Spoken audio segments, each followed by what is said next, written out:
KO debate series. We lit tonight. Y'all come through, man. Y'all know how we gonna show up and show out. See y'all all in the building.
Yo, what's going on with y'all, man? It's your boy KO. It's your boy Knockout. It's your boy KO 86, Knockout 86, KO Boxing 86, Knockout Boxing, KO Boxing, whatever you want, call me. I'm live. I'm here. We back. Welcome to another episode of Knockout Boxing 86 TV. Share this live stream. Share it on your Twitch. Share it on your Twitter. Share it on your TikTok. Share it on your Instagram, your Finsta, your Truth Social, your Mixer, and let everybody know where we are talking boxing live tonight. Also, hit that like button as you come in the building. Get the likes up over 100 so we can get straight to the work. Straight to the work. And also, please be sure to donate to the channel. Hit that super chat. Super chat is $ Knockout Boxing 86 TV. Hit that PayPal, Knockout Boxing 86 at yahoo.com. Or you can just hit that super chat button. It's that $ button right there where you're leaving a comment right now. Nothing can stop you. Just run the likes up. Run them up. Shout out to my dog, Tim Carey, not Jim Carey. First donation of the day, 5-piece. No biscuit in the super chat. He said absolutely nothing. He just showing love to the channel. I appreciate you, big dog. Thank you so much. Let me run this down. Let me see who we got in the building. And today we in a smoky mood. Today I'm want to get in my bag if anybody wants smoke. So we got the smoke link in the chat. That is not for an open panel. We not there yet. For the first 2 hours of the show. If you want smoke, that link is for you. If you got a problem or you disagree with something that I've said, that link is for you. I'm in a smoky mood. So anybody that wants smoke, anybody that got a disagreement, whether you got a channel, whether you don't got a channel, You know what I mean? Whether you a big channel, small channel, give a fuck if you got 3-4 people in your chat. If you don't like something that you heard me say in a video, if you don't like something that you heard me say in a live stream, now is your time to get on the main stage. This is what tonight is for. We got 107 people total in the building early, so run up the likes. Let's get to it. Anthony Mason, what's up? Salute. Optics ID, Daryl Deloach, all things. Trap Band, 337, what up? On the money line, WMS.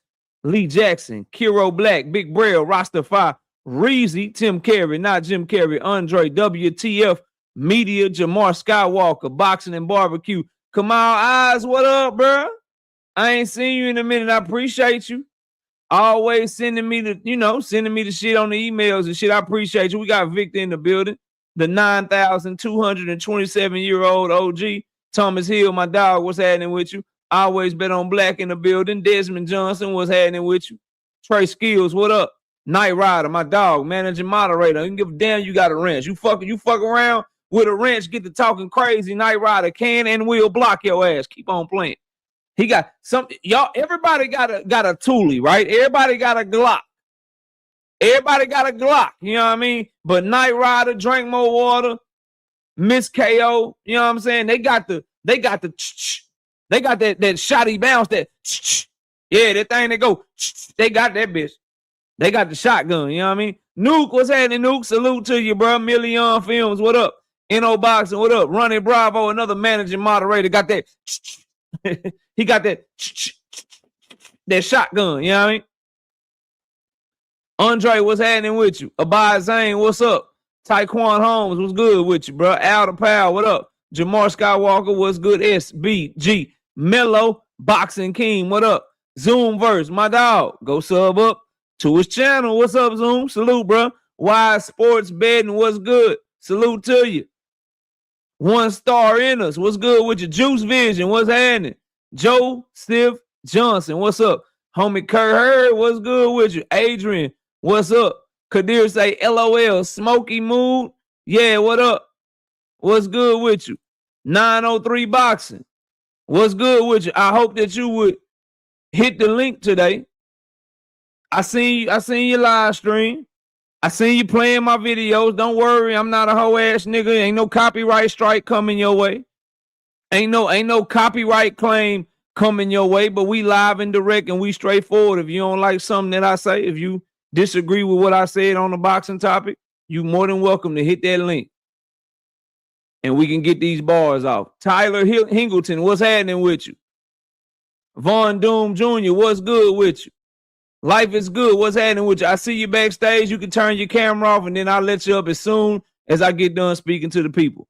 Milo, what's happening with you? Salute to you. Poi Pounder, what up? J So Black, what's good with you? Check Jason, what's good with you? Roy J, what's happening, bro? Salute to you.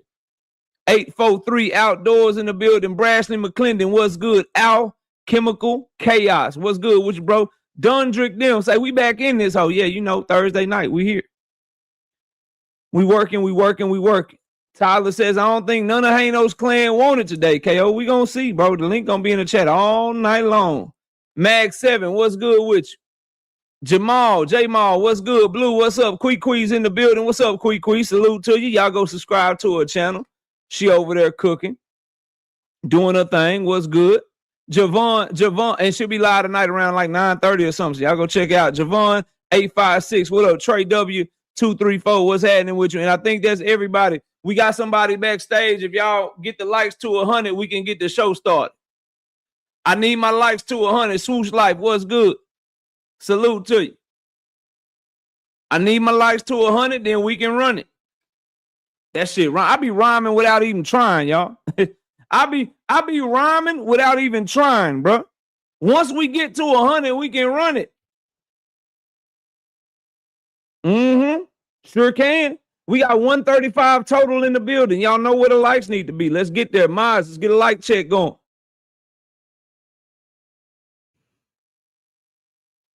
Tim Carey say we're at 59. That's not nearly enough. That's not nearly enough. What up, Ty Austin? I see you in the building. 63 likes. I need y'all to get 37 more likes. 903 Boxing. I see you backstage, bro. You can turn your camera off because your camera just pointing at the ceiling anyway, bro. I see you. I see you ain't no troll or nothing. I know you ain't no troll, bro. You can turn your camera off and then we can get straight to it. Or if you want to have your camera on, just get a better angle, bro. 10 and them, what up? Kevin King, what's good? We need 34 likes.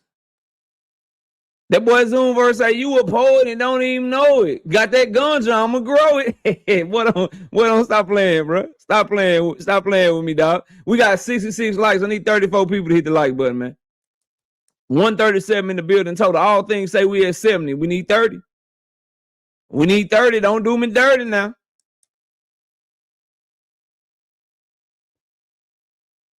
Kurt Hurd said y'all gonna mess up his live watch. He be working and shit. He usually catch playback game. He usually on the playback game, but he watching right now. Y'all fucking up the vibes, bro.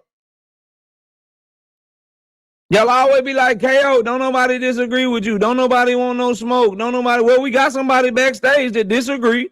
They want to have a conversation, and y'all acting like y'all don't want to hear the shit. Y'all acting like y'all don't want to hear it. You know what I'm saying? Boxing say, my bad, boxing and barbecue. My bad, dog. My fault. My bad, bro. My bad. I ain't mean to make you sad. I thought when I start rapping, that'll make you glad. Now don't make me put your ass in the body bag. Hold up, boxing and barbecue. Chill out now. Chill out now. What you talking about, bro?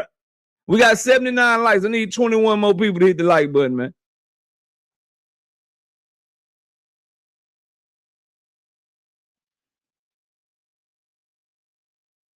Don't say bars. Hey, man, you know, that's what we do. We got 79 likes right now. We need 21 people to hit that damn like button, man. We got a lot of great shit going on. Channel members, I dropped all the predictions. Every fucking prediction for this week is up, posted to the channel. The betting video is posted to the channel for y'all. Y'all be sure to go check that out. We just need 16 people. Trap Band say we at 84. D Willie say we at 84. Dundra say we at 84. We just need 16 more. Rozilla Jones, what's happening, bro? H-Town in there, bit. H-Town, Houston, Texas, what up?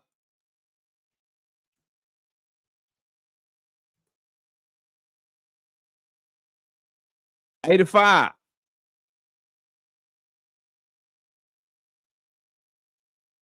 Oh, you send me an email here. I'll get back to you right now while we're waiting on these likes. Hold up. I ain't got it yet, bro. Last email I got was from Kamal Eyes, fam, at 7:57 p.m., dog. I ain't got no email from you yet, homie. I got your email that you sent at 5:30. That's Steven Espinoza video, dog. Let me go to my, maybe it's in my other. Yeah, nah, bro, I ain't got nothing for you, homie. Resend that shit. Make sure it ain't in your outbox. Trey W, we gonna talk about that. We go up to 89 likes. We need 11 people to hit the like button. Total 156 people in the building early. It should not be hard to get 100 likes, bro. Yeah. Kerr says I'm hyped for this week picks. Yeah, bro. Yeah. A lot of money to be made if you can get your picks right, man. Appreciate your patience backstage 903 Boxing. I just gotta get the like check done. Then we gonna bring you up, bro. Appreciate you being patient. No evidence. What up? I see you, bro. Hit the likes. I see 7 people just came. You know what I mean? 97. Okay, 3 people. 3 more. 3 more. 1 more. Vincent Slade. What up, Vincent Slade? You can be that one.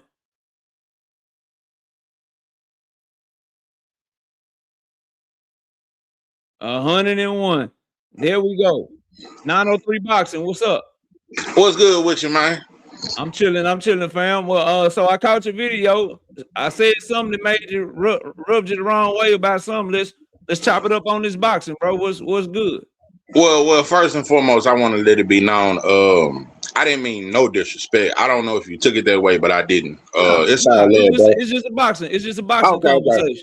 Yeah, Because I was telling people in my chat, and when I was going live, my comments cut off, so I couldn't. They were telling me when I went live again that your comments, but I didn't ever see your comments, and I was just telling people in my chat, hey man, tell them it wasn't no disrespect. I just disagreed.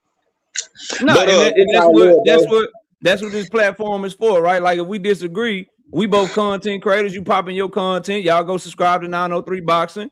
We disagree. We don't have to do videos, play each other videos. We can just talk about it and debate about it, and then just go our separate ways. It'd be good for both of us. Maybe you gain some followers off of this. Maybe people that rock with you, maybe they come over here. I ain't taking this disrespect. You just don't agree. So let's get to it. Yeah. I don't agree because like for one, I don't think David Benavidez is a bigger star than Devin or Shakur. That's for one. Not a bigger star at all. This fight is struggling. This shit, I don't know. The undercard could have been better, maybe. This shit here, they having a hard time selling. Zerto can't sell out a family barbecue. It's not selling. I think David Benavidez is a great fighter. I used to be down on him bad until he fought Morrell, so he proved to me that he is a dog. I don't think he's scared of nothing. I think he's exciting. I like watching him fight, but I think it was just like a little low blow, and I think it was at Devin and Shakur, and I think it was towards black fighters. That's just how I feel. I feel that way. So David. Let me ask you this question: if Devin Haney is a bigger name, we'll start with Devin because that was the majority of your argument. If Devin Haney is a bigger name than David Benavidez, why was Devin Haney on his undercard? Man, that was a good question. and I talked a lot of shit about that, and I think a lot of boxing fans talked a lot of shit about that. And not only did we talk shit about that, leading up to that fight, nobody talked about David Benavidez versus Anthony Yard. Nobody said it was an exciting fight. It was a fight he was supposed to win. Everybody talked about Devin Haney versus Norman. Am I right or wrong? You're wrong, because see, the thing is, you and I, we in this Black American content creator bubble, right? The majority of the people in this channel right now may not be black. They may not be African American, but the majority of them probably follow African American fighters more so than they follow Mexican fighters or follow UK fighters. That's number one. But you said a lot, but you never answered my question, so I'm gonna bring it back because the disagreement is why. The disagreement is Devin Haney is a bigger star than David Benavidez. And my question is, if he's a bigger star than David Benavidez, how did he end up on David Benavidez's undercard? Because that ain't my opinion. That ain't your opinion. The people that put on that card, Ring Magazine, Riyadh Season, the promoters, the network, the zone, the people that put on that card, they look at David Benavidez, they look at Devin Haney and said, we want David Benavidez to headline. If Devin Haney is a bigger star, how was he on the undercard of David Benavidez? That's that Turkish shit, bro. That's that Turkish shit, bro. Like,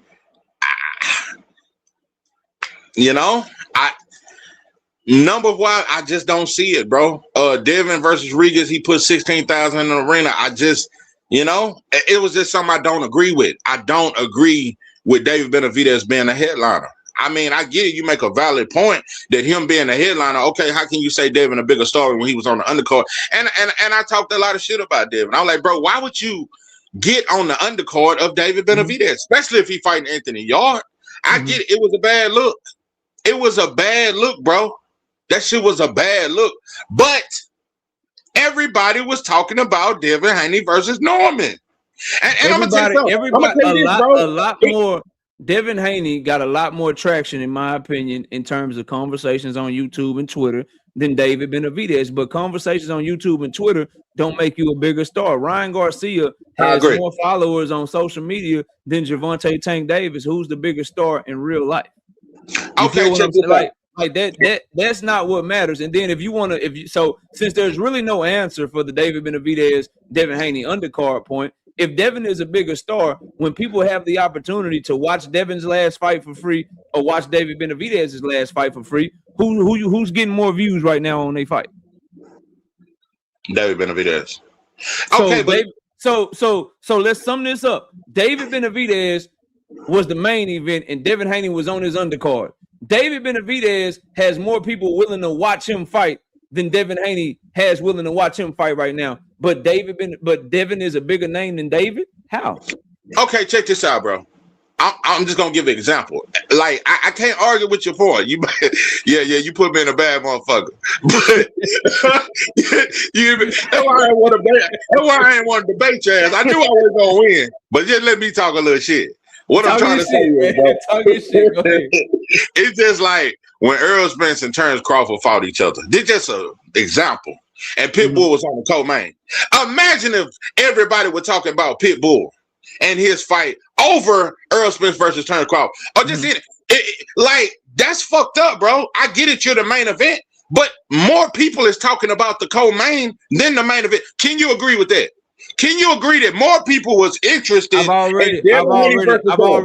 already agreed, but just more people talking, more people talking about you don't make you a bigger star. What makes you a bigger star is what is your actual draw. So more people talk about Devin Haney. A lot of that has to do with his daddy. A lot of that has to do with the channels that support him. They keep him out there in the algorithm, so he gets talked about a lot more, which is okay. He's talked about more than David Benavidez, but David Benavidez, from the moment he started main eventing, he ain't been back down on nobody undercard. David Benavidez, when people have an opportunity to watch his fights, more people watch his fights than they watch Devin Haney fights, bro. That's just what the facts. That's just what the facts. I don't know about that, bro. And then the point you made about Earl Spence and watch David Benavidez than Devin, bro. The point you made about Earl Spence and Pitbull Cruz, more Mexicans in your scenario, more Mexicans do talk about Pitbull Cruz than Earl Spence. But when the chips are down, Earl Spence is a bigger name than Pitbull Cruz, bro. We're in a black bubble, bro. I'm black, you black. Majority of the people in this chat is black. So that's why it seems like Devin getting talked about more. But when it come time to buy some shit, when it come time to watch some shit, the general public has spoken, and David Benavidez is a bigger name, bro. I don't see it, bro. You can argue with me. Go tell Turkey. Yeah, go tell Turkey on that bullshit, bro. Turkey is not all the way boxing champions that Devin is a bigger name than David, because Premier Boxing Champions looked at David Benavidez and said, "Nigga, we going all in on you. We gonna pull a okie doke on Turkey and get you the Zerto fight, and we gonna put you on pay-per-view." And they looked at Devin Haney and said, "Nigga, we giving you 50-50 with Rolly Ramiro." If Devin Haney was a bigger star than David Benavidez, PBC would not have done him like that, bro. Oh man. So are you saying that David Benavidez is a bigger star than Devin and Shakur, or are you saying just Devin? I think he's a bigger star. Because I think Devin and Shakur are a bigger star. I think he's a bigger star than Shakur Stevenson too.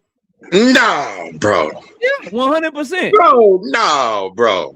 Okay, why not? Why not Shakur? What Shakur got? Are you gonna tell me he talked about more too? Yes. You gonna talk to me about his YouTube? And not only that, bro. Devin and Shakur are in divisions where there's hotter names too, bro. Ain't nobody, bro. Like it's just this David Benavidez. What y'all talk about later. Ain't nobody finna throw no kickback for this shit.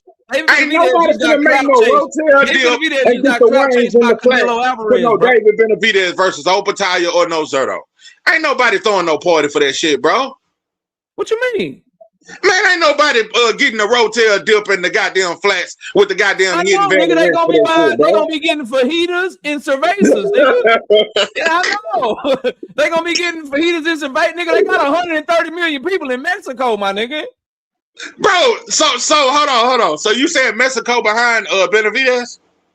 Yeah. I thought Benavidez was Mexican and Ecuadorian. What about his other side? Mexico ride with David Benavidez heavy. His nickname. So you saying that Mexico is behind David Benavidez? Because if you ask me, I would say black fans, bro. He got way more black fans than Mexican fans. If you ask me, That's not true. Have you seen his? That, Have you bro? go watch? So what I've seen, bro, I'll tell you exactly where to go. Bro. I got you. I'll tell you exactly where to go. Hold on. Give me 1 second. I'll tell you exactly where to go, bro. And I ain't seen Mexican fans chicken for him like that, bro. That knows Canelo. I got you. Go watch his fight with David Morrell. Go watch his fight with Alexander Vosnik. Go watch his fight with Demetrius Andrade. All of those fights was in Las Vegas. Go look at the crowd of those fights and tell me he ain't got Mexican fans, bro. Not saying he ain't got Mexican fans. They show up to his fights, dog. They show up to his fights with the Mexican flags, bro. Cheering for that nigga, man. Okay. When it came to Canelo and David Benavidez, I think that's the biggest reason why Canelo didn't fight him, because Mexicans did not get behind David and say, bro, Canelo, you got to look at him. I seen black fans do that. I seen the boxing world, but I seen mainly black fans do it, bro. Got behind them. The Mexican star fighters from the past got behind them. Everybody was calling for Canelo to fight motherfucking David Benavidez, bro. They still calling for it to this day. So you saying Mexican fans held David Benavidez, held Canelo accountable and demanded that he fight David Benavidez? Every Mexican fan that wasn't a diehard Canelo fan, yeah. You got to go to other places than just you got to listen to other platforms, bro. You only watching us, so you only getting half of the story, bro. I know you out there in East Texas, bro. You only getting half of the story, bro. Watching us. Yeah, that was my second home, though.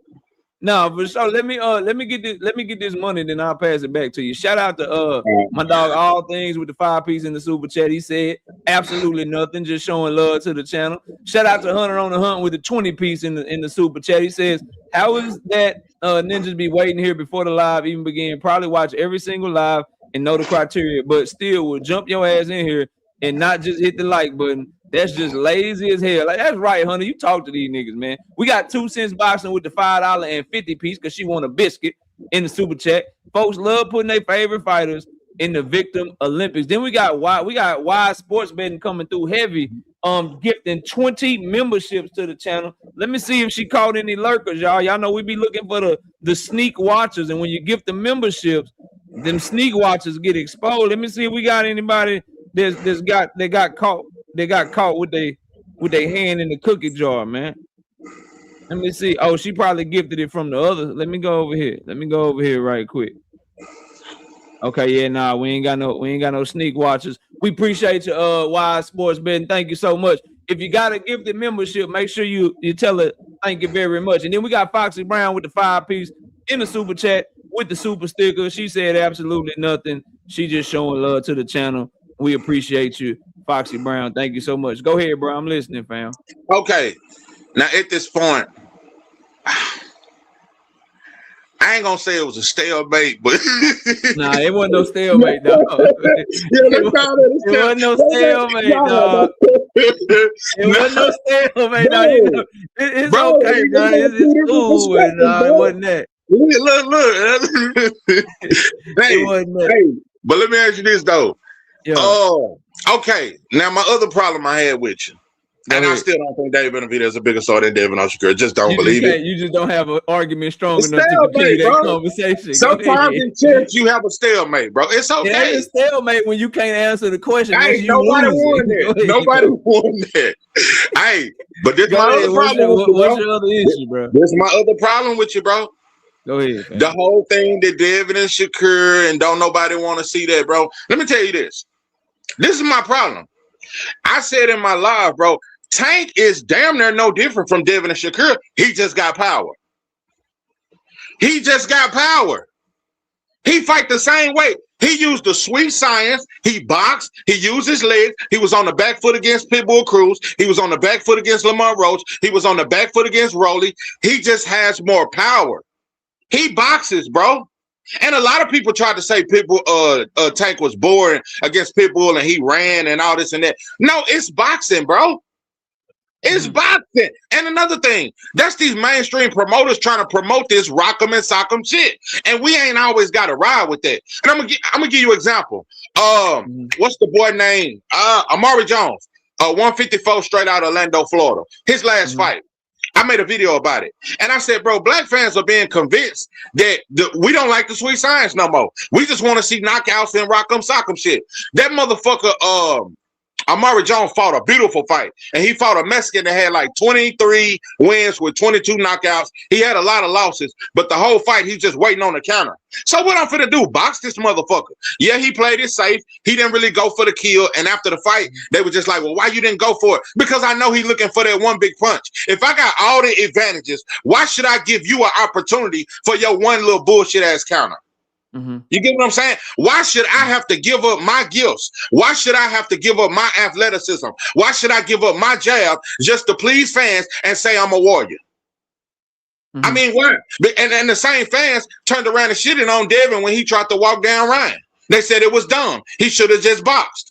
So which one is it? Can we box? Is it boring? Or which is it? And Tank boxes. Tank is a boxer. I don't look at him as a slugger. He's a boxer that follows the sweet science. He has a high ring IQ. He just got more power. Right so around here's the difference. No, so here's the difference. You're wrong, and I'm explaining to you why. This is why you're wrong. The difference between Tank and those two fighters that you mentioned is that when Tank Davis sees that he got you, he turns it up. When they see that they got you, they coast and play it safe. That's the difference. No one over here dislikes the sweet science. No, hold on. Let me finish, bro. No one dislikes the sweet science. I love the sweet science, but I want to see you using your gifts, using your talents to show that you're gonna beat a motherfucker ass when they don't belong in the ring with you. When Devin dropped Brian Norman Jr. in the second round and he hurt him, to everybody's surprise, he should have been beating that motherfucker up like he did Kambosos. He didn't stop Kambosos, but he's like, oh, nigga, you ain't got nothing for me, bitch. Right hand, left hand, jab, nigga, counter punch, nigga, I'm fucking you up. Shakur Stevenson, when he saw Jamel Herring had nothing for him, I'm turning up, bitch. I'm beating you up, and they gonna either stop this fight or I'm beating you up for 12 rounds. But then Devin will give you a Brian Norman Jr. He'll give you a Jose Ramirez, where you can look at the fight and see the difference and be like, yo, Devin should be doing this nigga way worse than what he's doing. Shakur Stevenson will give you a motherfucking Edwin De Los Santos. He'll give you a Nakathila. He'll give you a team of Lifu Lopez, where you like, yo, you were catching this nigga so easy with this jab. Where the shit at coming behind it? The difference with Tank Davis is, yeah, I'm gonna box you, but bitch, once I get your timing, once I start connecting on your ass, once I figure you out, bitch, I'm beating you the fuck up. And if I gotta take one every now and then to get my shit off, I'll take that shit because I'm coming to get your ass. Tank don't like getting hit like that unless you ain't got no power. Tank don't. Hey, but let me say this. Now, when Devin fought Norman, I went live for that fight, bro. And I predicted that fight perfectly. While everybody was talking about Devin, we're gonna look. I said, bro, Devin gonna drop him. He gonna hurt him, and that shit gonna be easy than a motherfucker. Y'all going out there with mirror. I said shit gonna be easy. Now, when the fight happened, the whole fight, bro, after he dropped him, I'm like, bro, Devin, step on him, bro. What is you doing? I'm like, step on him. Have you ever you watch all the Tank fights? Yes, every fight. All right, so when you see Tank Davis hurt somebody or catch somebody, have you ever been yelling at the TV? No, but listen, bro. Bro. You started off telling me. You started off telling me. Hold on, 903. You started off telling me, bro. There is no difference. Now you're admitting that there's a difference, bro. Hey, dog. Okay. I said they fight very similar. It's just Tank got power, but I left something out. Tank got more of a killer instinct. I do. Him and Boots, and Abdullah is my favorite fighter right now. More killer instinct, and I love that. I love fighters that don't play with their fucking food, but I also respect fighters that box, can fight a disciplined fight. I can't down you, bro. It's just like with Shakur, bro. He walked T.O. down the whole fight. He walked the bigger man down, the so-called bigger puncher.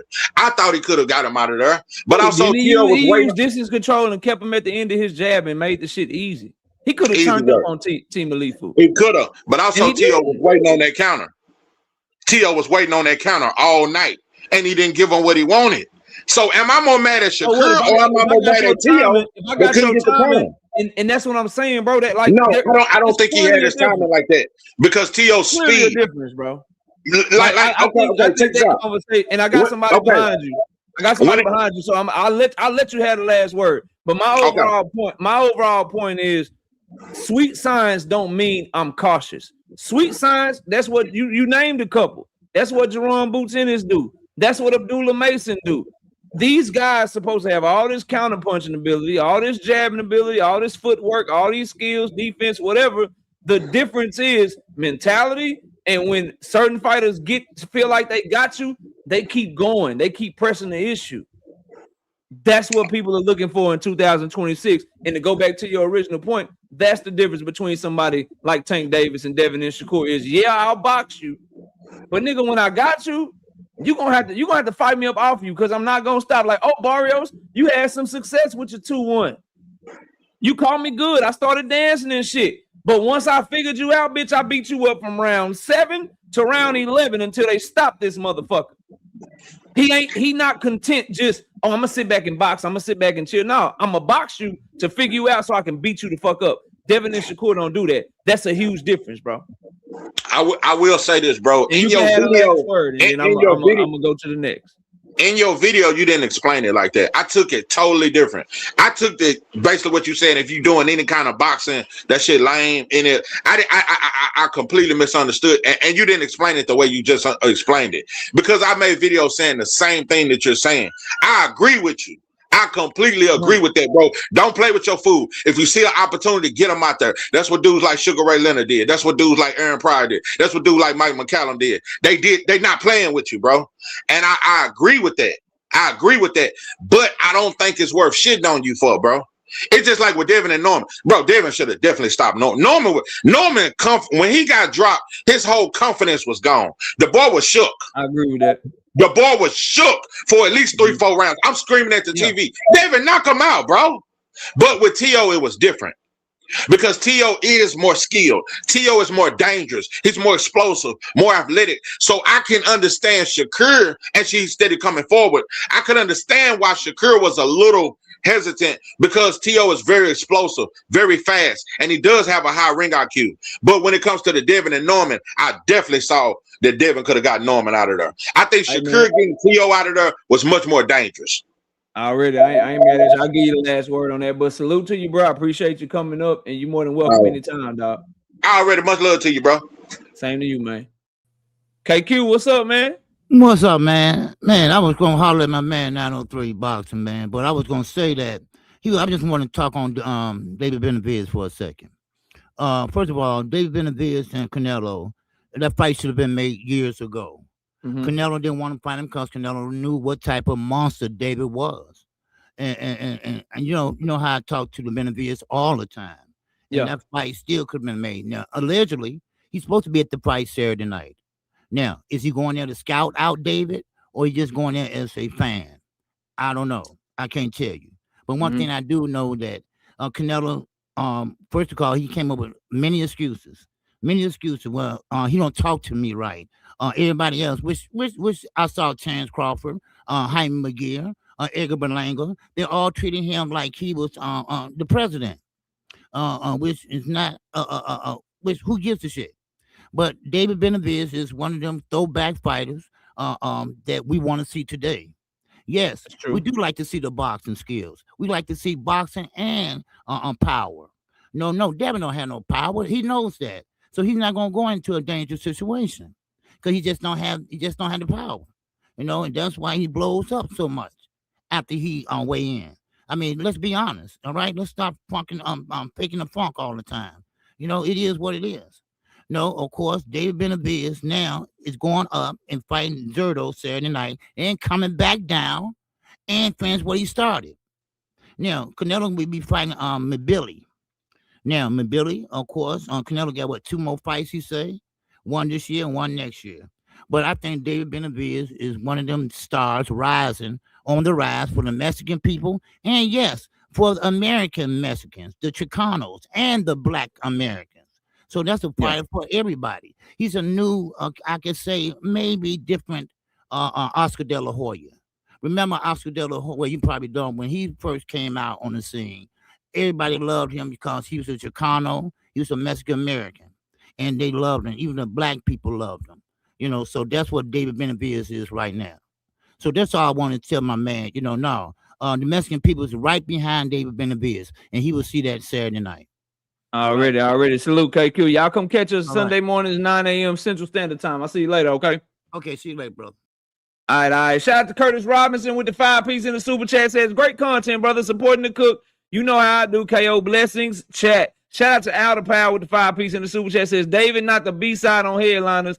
Devin Undercarding was B-side with Ryan Cam Loma on pay-per-view money. Shout out to Tyquan Holmes being a member for 20 straight months. I bet your ass can't make it to 2 years. Says Devin and Shakur fight the same as Tank. Please stop. Tank adapts while the other two are cautious. We got Phoenix the Assassin with the 5-piece in the super chat. Says Shakur and Devin will jab for 12 rounds and swear they did what Floyd did to Gotti, or that they fought like Floyd did against Chop Chop or Augustus. Damn. All right, let's get the show going. We had a good little, good little cook to start the show. And I salute anybody that's willing to get up here and have a boxing conversation with me. And unlike other niggas, when people use my content or they disagree with something that I say, all I ask for you to do is being willing to stand on it and let's have a conversation in if you disagree. And that's exactly what he was doing. So y'all go check out 903 Boxing. And he over there putting in work, and I respect it, and I respect the fact that he was like, oh, all right, bet, bro. I'll come over there and I'll say the same thing to you that I'm saying on this video. And I appreciate anybody that's willing to do that, because as y'all know through my history, as y'all know through the different things that have happened on this channel, y'all know everybody ain't willing to do that. Y'all know how niggas get, man. So salute to him for that. Shout out to Brian King B. Falcone being a member for a month. He said, what's good, KO? In chat, what's good with you? This nigga talking about stalemate, man. You crazy as hell, man. You crazy as hell. That was a body bag, a light body bag too, dog. I didn't even have to get off of first gear, bro. Like I'm not even running. I was just walking. You didn't have an answer for the very first question, my nigga. Ain't no stalemate. Ain't no shout out to East Texas, Longview. You know what I mean? Tyler, Texas. Salute to Marshall, Texas. All that shit. Salute to the whole 903. But nigga, you bugging. You bugging. Milo, what up, bro? All right, let's get to the show, bro. Let's get to the show.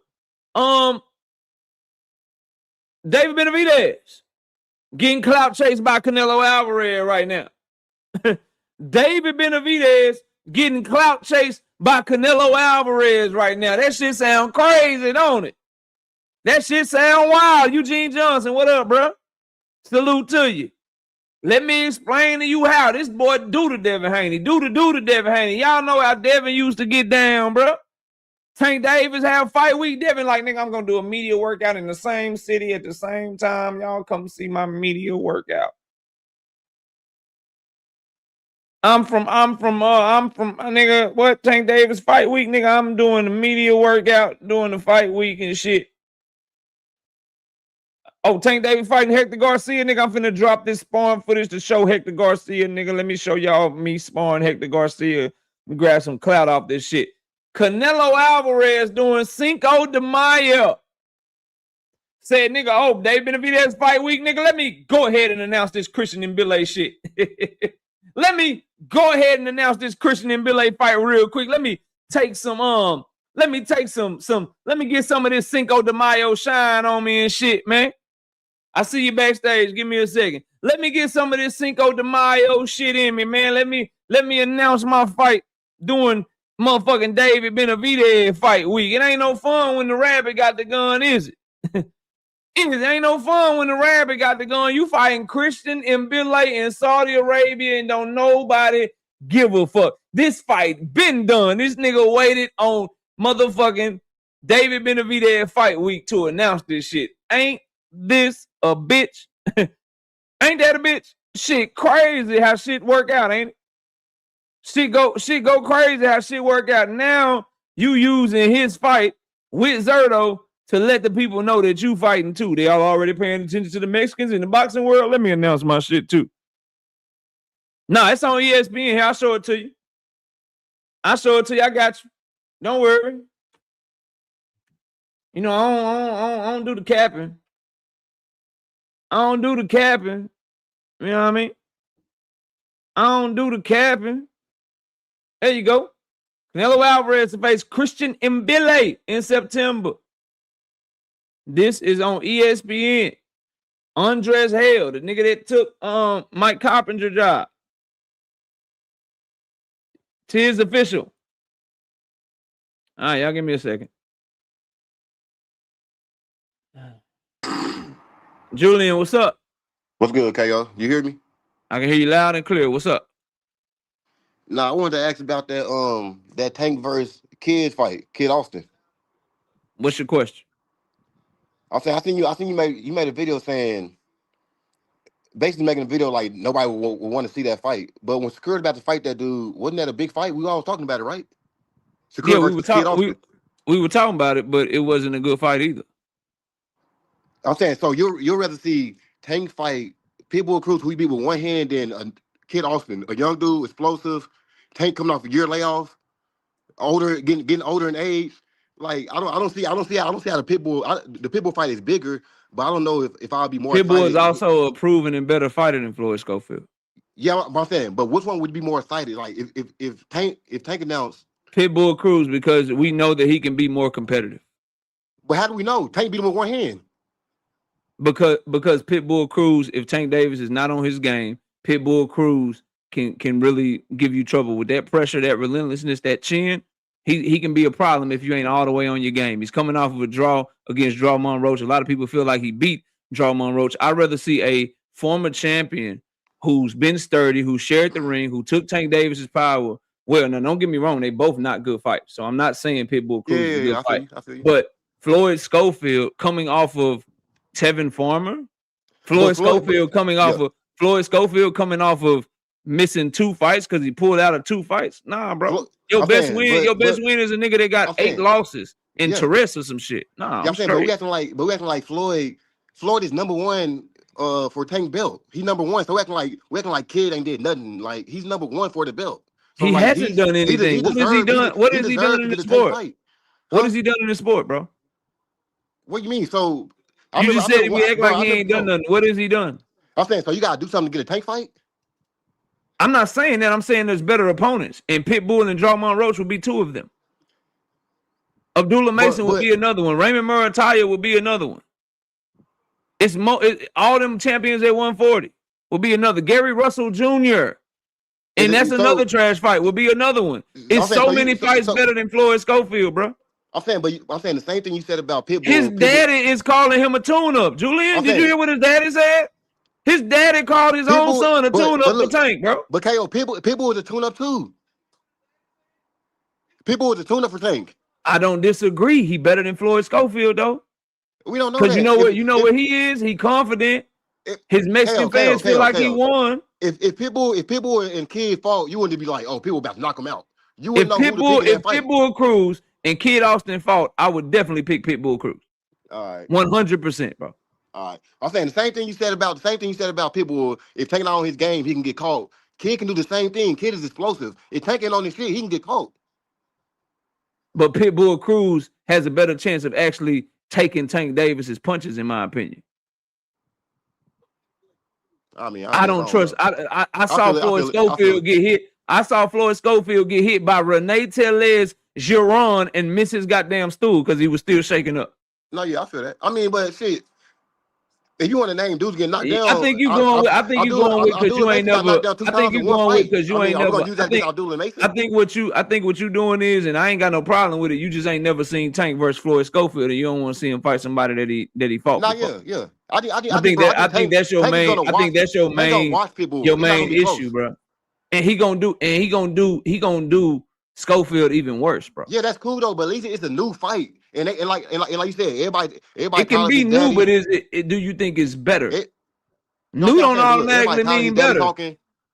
How many people got new spouses, new girlfriends, new boyfriends, and they want that old thing back? New don't mean better, bro. I'm saying, look, I think Kid can kind of cause Tank some problems with his explosiveness, good power. I think he can cause some problems. People is too slow for Tank. People is slow with that high guard, throwing them wide ass hooks. He's not gonna catch Tank with that. Floyd, bro, Tank Davis is super fast, bro. He made Ryan Garcia look slow. I'm saying, but look, Schofield's speed is not on. He made Ryan Garcia look super slow, bro. Yeah. I feel that, but look, Floyd Schofield, that experience, bro. That like nigga, you can't step. Your best win can't be Tevin Farmer, bro. You can't like that. That can't be your best. Pitbull. At least he been in there with Rolly. He fought Drummond Roach really tough, bro. Like at least he got some seasoning in him, bro. Who do he got to beat to get a Tank fight? Oh, he ain't got to beat nobody. If the WBA called the mandatory, Tank should fight him. It's still a trash fight, though. I don't want to see either one of them. I don't want to see Drummond Roach. I want to see Drummond Roach immediately.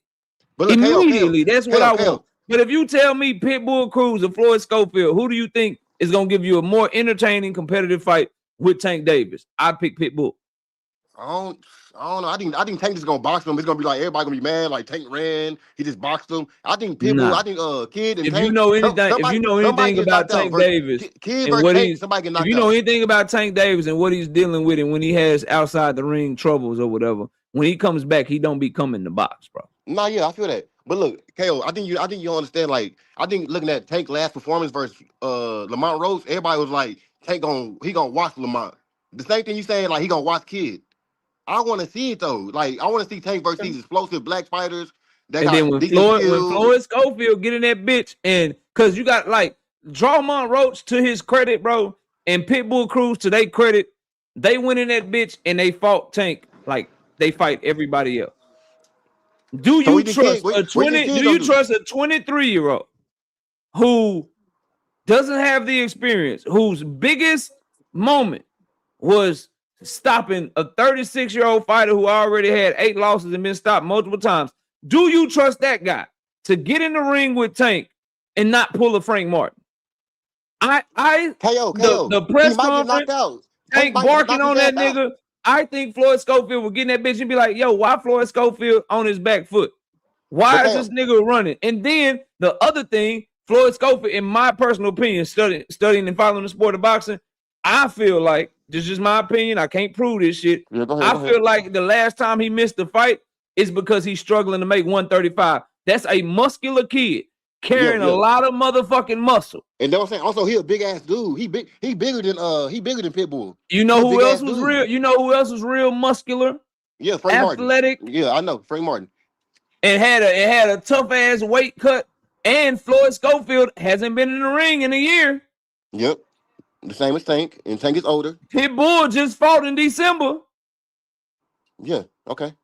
All right, bro. If y'all want to see the fight, cool. I think they both trash. But if I'm gonna choose between trash and trash, give me the trash that's more proven.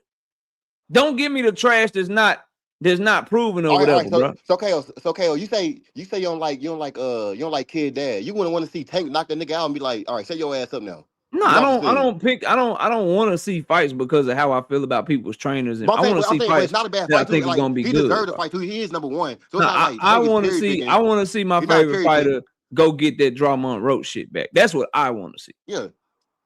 I don't give a fuck about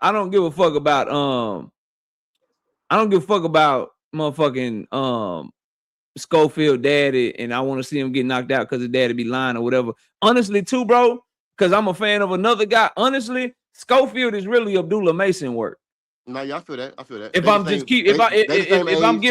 you really want to know like some other shit too, like I feel like I don't want Tank taking food off of Abdullah Mason plate. Yeah, that's really Abdullah Mason work, bro. Yeah, Tank Davis need to be fighting Drummond Roach. Or if you're gonna do something and you want a little tune up or whatever, fight Pitbull Cruz. He need to be fighting Shakur Stevenson. I don't mind Tank fighting Abdullah because Abdullah is a champion or whatever. That would be hard for me to watch or whatever because they both two of my favorites. But that shit right there. So unless Schofield gonna be the mandatory, bro, if you telling me like a voluntary defense, fuck no. But if it's on some mandatory shit, then yeah, go ahead and make the fight over Pitbull. But if Tank if the nigga just get to choose between the two. Hell, let me ask one more question. Why we not pushing for Tank to fight Raymond Mortala? That'd be a great fight. That's the other champion. That'd be a good fight. I ain't mad at that. I'm saying why we not? I feel like people not pushing for Tank to fight him because to me, I think the fights people pushing for are Drummond Roach and Shakur, bro. No, That's yeah, I'm saying, why. but I'm saying, but like, Because it's people that you want to see him fight more. but at 135, I don't know if I want to see him fight anybody more than Raymond at 135. What you mean? You want to see him fight Shakur more at 135? I'm saying, What but are you I'm saying, talking about? is Shakur at 135 or at 140? He's supposed to be in negotiation with Raymond Murataya right now at 135. But Raymond, And Shakur Stevenson he gonna said make he's a Raymond move natural up. Watch, 135 pounder and he want to come back to Raymond gonna move 135. up. Say it again. I put money Raymond gonna move to 140 and fight him. Shakur I not mean, moving down to 135 to fight on Raymond. I don't care about betting no money on what weight they fight at. No, I'm just telling you I'm not trying to what do it Shakur Stevenson said, bro. Yeah, I'm saying that's cool, but I'm saying I feel like, okay, let's say Shakur don't get the fight. The best fight for Tank at 135 is Raymond. If he don't fight, no, if he don't get the fight, the best fight is Drummond Roach at 135.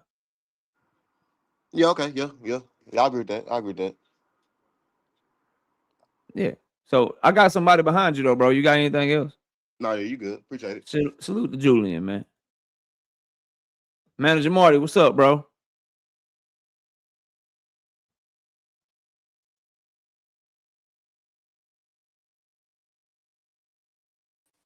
Manager Marty, you there? You okay, yo? Okay, yeah, there you go. All right, I had to pull you backstage. It took you a while to come off mute. I was like, I hope ain't nobody using his shit trying to catch me slipping. But nah, you good. What's up? Your mic not work. If you can hear me, I can't hear you, bro. All right, you more than welcome to come back, bro. Ravens Pitbull, what's up, man? It's all good. You hate me, bro. You just hate me, man. It's all good. You just don't like me, bro. It's cool. It's cool. You don't like your boy KO. Manager Marty, what's up? Yo, okay, yo. Can you hear me? I can hear you loud and clear. What's good, bro? Oh man, I'm good, brother. How you? I'm chilling, fam. What's up with you? What you got? Oh, hold on. Shout out to Showtime, the guy with the one piece in the super chat. He said absolutely nothing because when you drop $1, they don't let you holler. But I still appreciate that dollar, brother. Thank you so much. What's up with it, Manager Marty? What you got for the show, bro? Oh man, I appreciate you having me on. Salute to UKO. You're doing a tremendous job. Yes, sir. Salute to everybody in the chat. I was coming on because I heard the brother talking about Tank Davis versus Kid Austin. Yeah. Kid Austin. I just wanted to comment and say that Kid Austin is 23 years old. He only fought one time in 2025, June of 2025, against Tevin Former. This is not a shade at Tevin Former. I know him personally. He's from my city. But that's what he was supposed to do to Tev. The thing about it is we did not see Kid Austin fight since then. And we almost in June in about a month. That kid should have fought at least, if I was managing him, probably 2 more times within the next 12 months. After that fight, yeah, with the level of competition that he fighting, you damn sure right. Keep going. Yeah, I get him in there with two guys. No disrespect to call them Uber drivers, but I think you know my point, right? Yeah, I got Put him in there with two guys that can be a little overmatched, give him that experience. And here's the thing. He's only went 12 rounds one time in his whole entire career. And in the 11th round against Renee, he got knocked down. He's not ready for Tank because not only because of his lack of experience, but because he's not a draw right now. I mean, we haven't seen this kid sell out in his hometown. Same argument that I was making about Brian Norman Jr. and Devin Haney and the rest of them. I can apply that principle to him. He's not known right now. And he's not supposed to be as known as a Tank Davis. The young kid is 23 years old. He's still green in the business. He still have to develop. There's certain other things that he have to do before he get that fight with Tank Davis. Now, if somebody says, well, what about Pitbull Cruz? What about Lamont Roach? I think a lot of people forget that Lamont Roach and Pitbull Cruz, both of these guys, they both were exposed to a pay-per-view audience way before they fought Tank Davis on the undercard of other pay-per-views.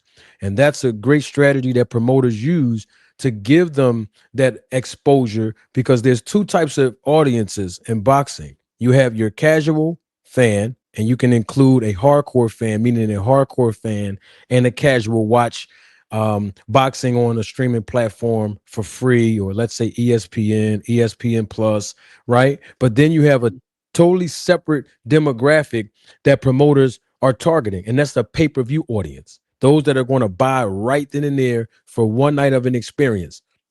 Pitbull Cruz has shown that he was capable of not only being on the undercards to gain that exposure, but being fan friendly to the point where now he can go up to different levels and start being a headline for his own for his own head for his own fight, and that's usually how the business go. Lamont Roach, he's been on several undercards, being exposed to pay-per-view audiences way before he fought Tank Davis, and then of course when his time came, he turned around and headlined with Tank Davis. Kid Austin haven't even been exposed the way that those two guys have been exposed to a pay-per-view buying audience.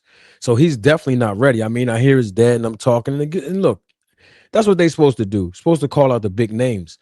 But I'm just trying to figure out why this young man haven't fought since June of last year, and he only went one round. So he really didn't even get enough rounds in to get that practice in, to get those punches landed on him, to absorb certain punches. I mean, he is explosive, but we don't know how long, he's going to be explosive for in the 12-round fight, especially with Tank Davis. He's not ready yet. I mean, I respect the fact that he won a big payday, him and his dad, but he's not ready for Tank Davis yet. Absolutely not. Salute, man. I ain't got no disagreement with you, man. Y'all go check out Manager Marty channel. He be over there cooking or whatever. Keep doing your thing over there, bro, and I'll catch you later, okay?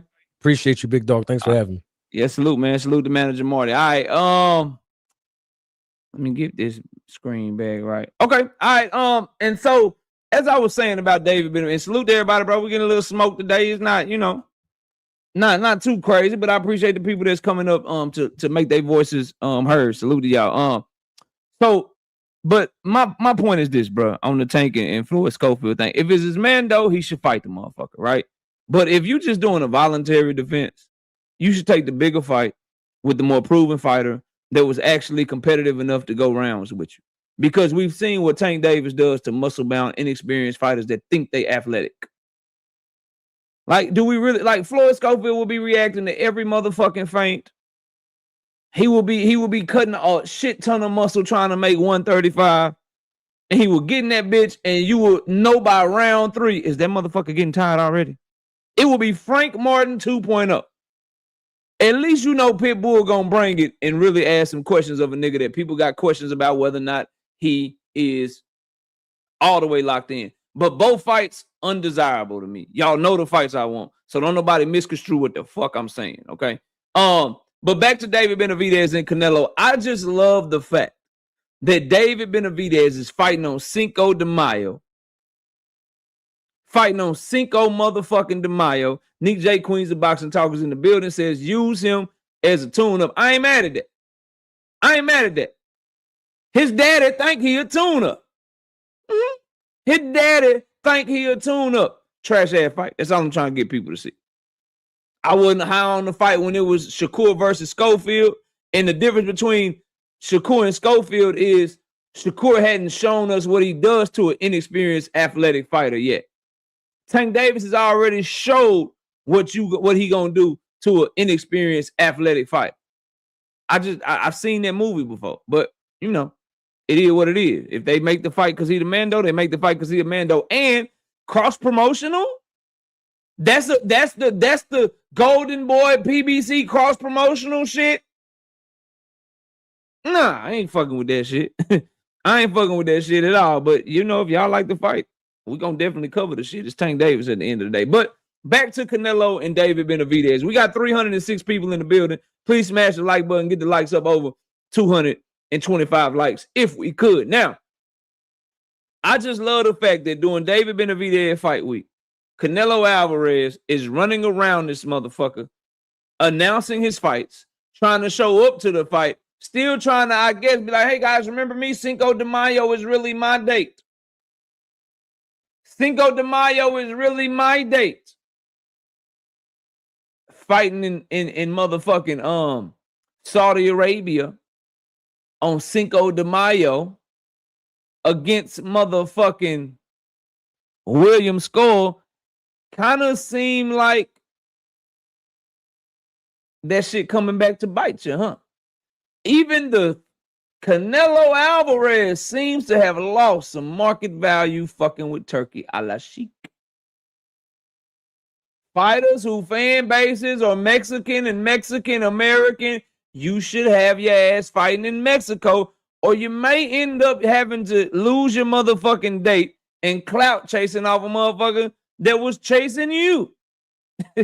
You might end up Clout chasing a motherfucker that was chasing you. So I found that shit to be funny as hell when I saw that announcement come today, and they was like, yeah, Canelo Alvarez versus Christian Mbile. And if you're a Mexican fight fan and not on your knees for Canelo Alvarez, do you prefer the way that David Benavidez is moving up 25 pounds to unify against Zurdo Ramirez, or Canelo Alvarez fighting motherfucking Christian Mbile in Saudi Arabia on Mexico versus the World Night? Y'all can have that shit. If I'm listen, dog. If I'm David Benavidez, if I'm David Benavidez, if I'm Al Heyman, if I'm Louis the Cube, if I'm Tom Brown, I'm telling David Benavidez, look, dog, if you come out this bitch unscathed, if you come out this motherfucking fight and you put on a great performance and you don't get hurt by Zurdo and you only need like a week or two off and you can get right back to it, nigga, we bring your ass back out in September on the same day as Canelo. Yeah, that's what I'm doing. If I'm moving David Benavidez, I'm trying to take both of them motherfucking dates. Nigga, we bringing you right back out for Mexican Independence Day, nigga. If you get through Zurdo easily, we gonna try to get you Bivol in September.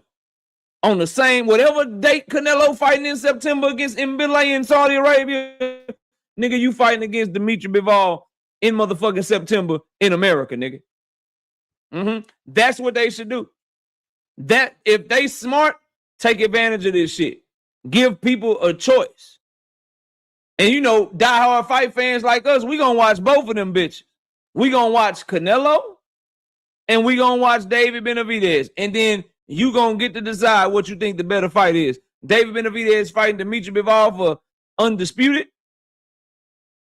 or Canelo Alvarez fighting Christian Mbile for an elevated WBC title that Terence Crawford vacated. Fight that motherfucker on the same goddamn time, same night, and make motherfuckers choose. Since he won't fight you in the ring, fight his ass outside the ring. That's what I would do if I was moving David Benavidez, because if he puts on the type of performance that he has the ability to put on, they're going to run up millions and millions and millions of views, because the replay value of this motherfucking fight, I suspect, is going to be crazy. And you're going to have to capitalize on that momentum. Get his ass back out there about 4 or 5 months later on the same goddamn time that Canelo is out there. Now, moving off of that shit, Shakur Stevenson fans, Sunchild. All the Shakurians in the chat, all the niggas in the chat with triple S syndrome, Shakur Stevenson syndrome. Let me holler at y'all. Let me talk to you. Let me get with you real quick. Let me get with you real quick. That whole boogeyman shit, don't nobody want to fight Shakur. I'm not mad at this. Hold on, let me catch a couple. Juice said, I knew Canelo going to Saudi wasn't a good idea. Told y'all this was intentional toucher. Yeah, 100%. 100%. Queens of Boxing Talk said, I'm feeling this Zurdo fight going to be a better fight than I anticipated. It's still DB over everybody, but I think it's still going to be more difficult. I'm not mad at that, because the nigga moving up 25 pounds. He moving up 25 pounds, and Zurdo got a good chin. And Zurdo is used to the weight, so I get that. The only thing is, Zurdo is going to need to count on the weight really affecting David Benavidez. Zurdo is going to have to count on the weight slowing David Benavidez down. He's going to have to count on the size being a little much for David Benavidez for him to be competitive. Because if David Benavidez show up the same fighter, but he just weighed in 25 pounds bigger, but the speed is still there, the tenacity is still there, the gas tank is still there, the skills are still there, whitewash. Whitewash. Zurdo needs David to be less of himself to have a fight. Have a shot. But it is, as I said in my prediction video, it is the second toughest weight jump in boxing. The toughest weight jump is obviously heavyweight. But the second toughest weight jump is from light heavyweight to cruiserweight. That's 25 pounds. That's a lot of motherfucking weight. But y'all know nigga gonna have to show me with David. Anyway, Shakur Stevenson fan. This boogeyman narrative, this don't nobody want to fight Shakur Stevenson narrative, that shit is over with. O'Shaggy Foster pressing. Raymond Murataya pressing. Yeah, they pressing the issue. So y'all got to stop saying niggas don't want to fight him. You got a world champion at 135 pounds, like nigga, let run it. We take the 70-30, take whatever the fuck you want. What's up? 70-30, we ready to go. What's happening? And then you got the nigga down at 130 that's saying he'll move to 140 for you, and you try to put your fake tag team champion brother in the goddamn mix, and he say, fine, I'll whoop that nigga ass first. And I hope Shakur Stevenson is at the fight. I hope Richardson Hitchens is at the fight. And I hope they are on the side of Ray Ford yelling out instructions, telling them what to do, move here, do that, do this, do that. And I hope for the sake of boxing, my motherfucking nigga from Texas, Shakur Foster, whoop the shit out of Ray Ford, because it'd be better for boxing. Sunchild, yeah, it'd be better for boxing for Shakur Foster to win that damn fight, because Ray Ford will never fight Shakur Stevenson. Ray Ford will forever try to be under Shakur Stevenson's wing. I don't understand why he get mad that Shakur Foster call him Shakur's son. He called him his son. Yeah. He called him his son. Like, bro, you can't be under somebody's wing and then get mad when somebody say you under somebody's wing. Nigga, don't call me his son. Don't call me little bro or whatever. But you act like it. And so now, you the one jumped in front of this shit. And Shakur Foster pressing the issue with Shakur Stevenson. Raymond Murataya pressing the issue, bro. Y'all can miss me with this shit. And Raymond Murataya said it's Shakur's side. It's like, nah, let's wait and see. We got to think about it. We got to do what you got to think about, nigga. And I'm telling you what, I'm telling you this too. I'm going to be so pissed off at Shakur Stevenson if he end up fighting Raymond Murataya for the IBF in the motherfucking Ring magazine title at 135 pounds. I'm going to tell y'all why I'm going to be pissed off. Why the fuck didn't you just go ahead and pay the sanctioning fee for the WBC then? If you end up letting the WBC strip you just so you can fight for the IBF, I'm going to lose my motherfucking mind. I'm going to lose my damn mind. If your plan was to come down to 135 anyway, I've been saying this shit, why would you not just pay the shit to keep your belt? That is why I'm having trouble believing that he really want to fight Raymond Murataya. That's why I'm having trouble believing that he really won't smoke back down at 135. Because if you're true, see, I don't fuck Shakur words. Your actions is what dictate what I take serious. If you really want to come to 135, then why did you drop your belt? Because now you get the corner the fights you really want to fight. Oh, I really want the Tank Davis fight. You know how you corner a motherfucker? You gobble up all them motherfucking belts in his weight class and give him no choice. The calls for the fight get louder and louder and louder. I really want to fight Raymond Murataya. You know what you do? You keep your WBC belt. Now you and Raymond fighting for the WBC, the IBF, and the ring potentially. So my question is, why ain't his actions matching up? You coming back down to 135. Now you got a problem with 70-30?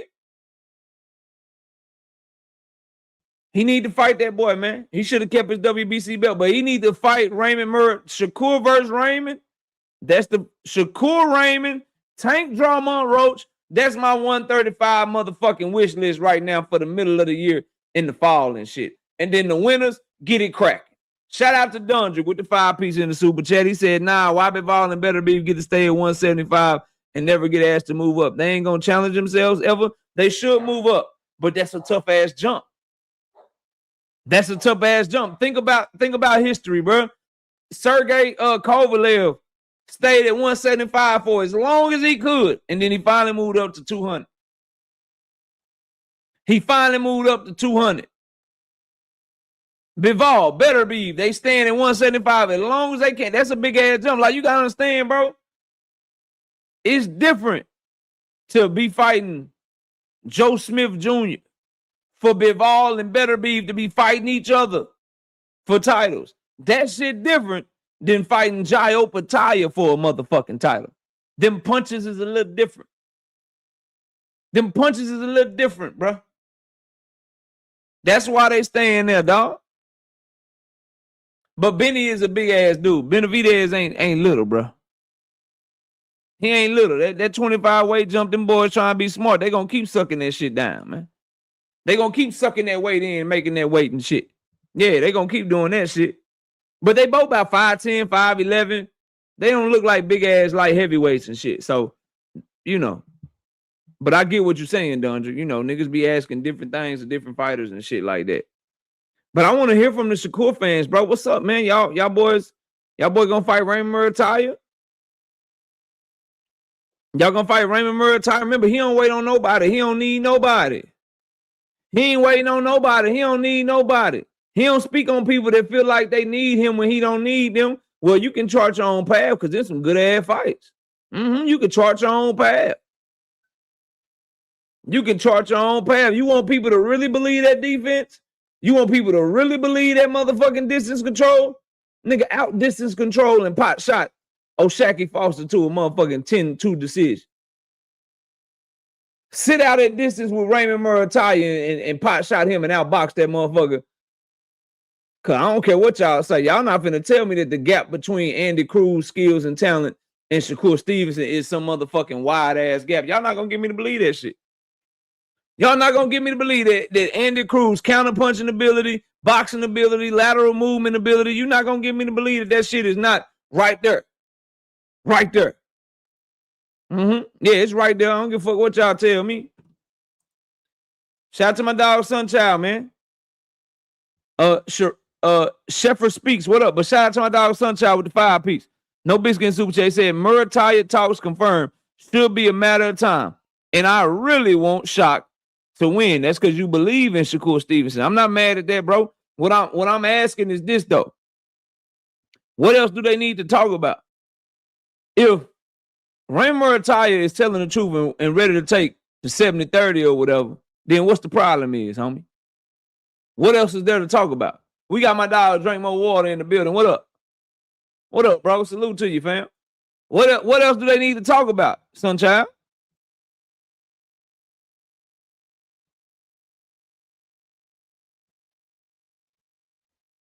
What else is there to talk about? 903 said he got Shakur beat Murataya 10-2. I thought Andy barely beat Murataya. I ain't mad at that. I think Andy Cruz and Murataya one of the fights of the year so far. Good ass fight.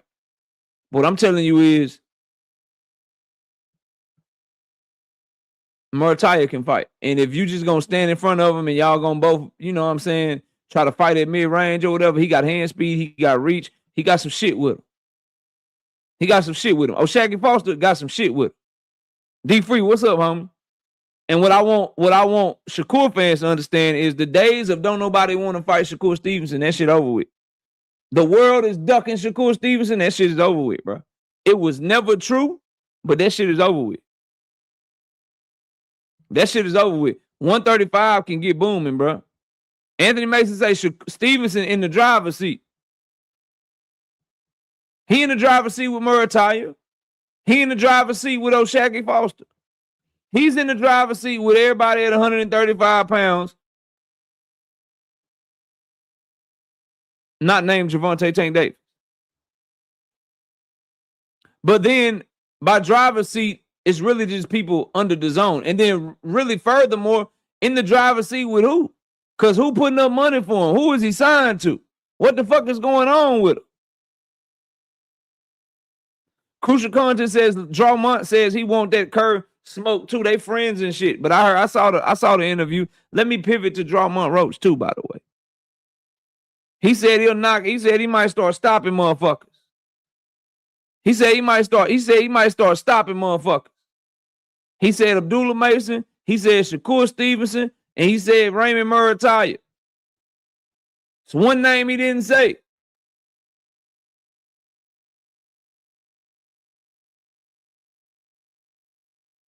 It's one name he didn't say.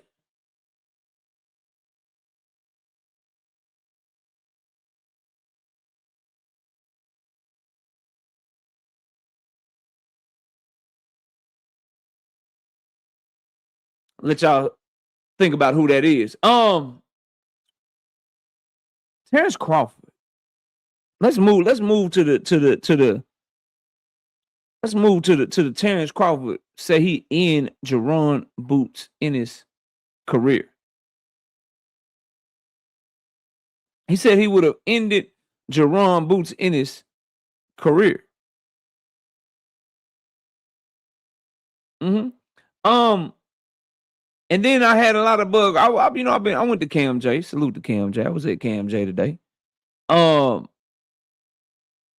seen a lot of Bud fans having revisionist history about what happened between Jaron Boots Ennis and Terence Crawford from 2023 to 2025.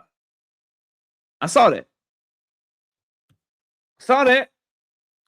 And I want to talk about it.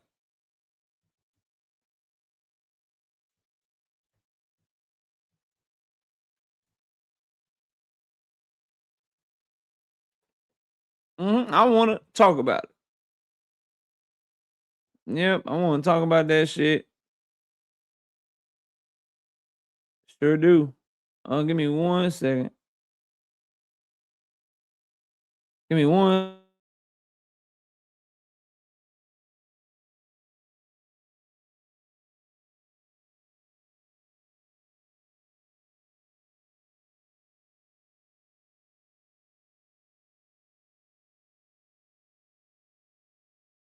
I want to start here.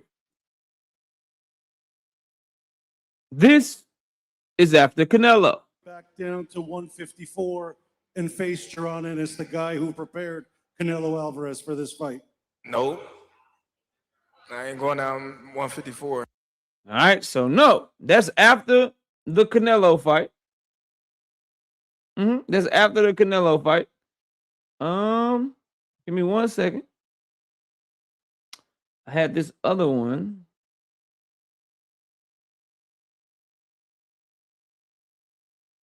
Give me 1 second.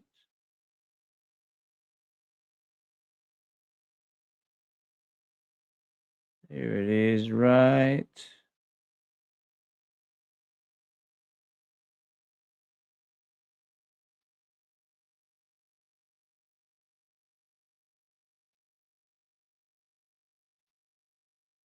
Hold on. Here you go.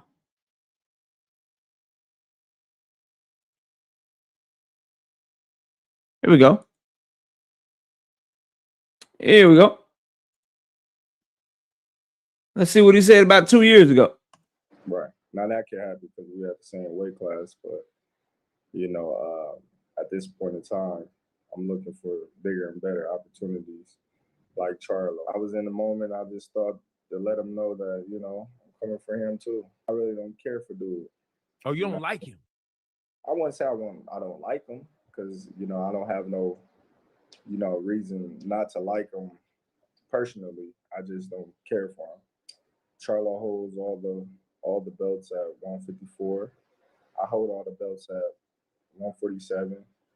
I don't see nobody else on that level of Terence Crawford, Errol Spence, besides Canelo, and he fights at 168 plus. So I don't see me and him fighting. So I think 154 will be my max, given the age. I'm about to be 36.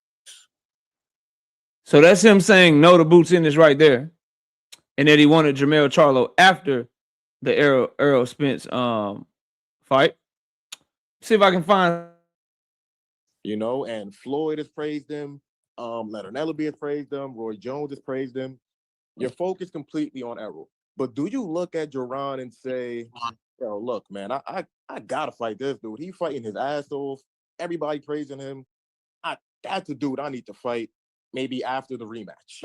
I always said Boots was a great talent. I always told everybody that I supported him. I've been supporting him since he was in the amateurs when he was fighting Gary Russell. I always supported him because they always said he remind them so much of me. But seeing him, you know, I kind of see myself in him. And yes, he deserved a title shot. He deserved it all, you know, but, you know, his time will come.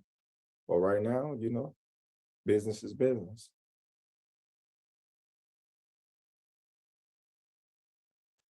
Give me 1 second. I got some more. I got some more. This is for all y'all that said Bud Crawford wanted to fight Jaron Boots Ennis. This is for all y'all that said that, bro. This is what this is for. Okay? Because it just, niggas be lying and shit, bro. Y'all just make y'all have revisionist history out this motherfucker, man, for some reason. I don't know what it is about Bud Crawford that makes y'all feel like he wanted to fight Jaron Boots Ennis. Y'all don't listen to what he himself says. Let me see if I got enough. What about Boots? Boots is the mandatory. He's calling you out now. Right now in my career, a lot of people like boost this, boost that, boost this. You know, fighting Boots is a lose-lose situation. I win, they're gonna say, oh well, he was young. Boots is. Here you go. The mandatory. He's calling you out now. Right now in my career, a lot of people like boost this, boost that, boost this. You know, fighting Boots is a lose-lose situation. I win, they're gonna say, oh well, he was young, he wasn't ready. You got the experience, so you got so much more than this kid that never been tested before. You know, because we always seen him win a fashionable way, you know, to where we say, oh man, he's cold, he's skillful, but he's never been in the ring with nobody that's tested. Me fighting Boots, not a mega fight. I'm looking for a big challenge. Not taking anything away from Boots, but where I am at in my career right now, on my ass off to get to where I am. And I deserve to do whatever the fuck I want to do. What about that one? What about that one? Bud fans, what about that one? Now, when was Terence Crawford trying to fight Jaron Boots Ennis? Is what I'm asking y'all. That's what I want to know. Because y'all been at this shit all day. Ever since Bud Crawford came back outside, y'all been at this shit all day. The man is great. He did what he did, bro. You can't take it away from him. But y'all trying to put extra sauce on the shit. Like that nigga was trying to hunt down Boots, or he wanted to fight Jaron Boots Ennis. He is on camera multiple times turning down that motherfucking fight, saying he don't want to fight that fight.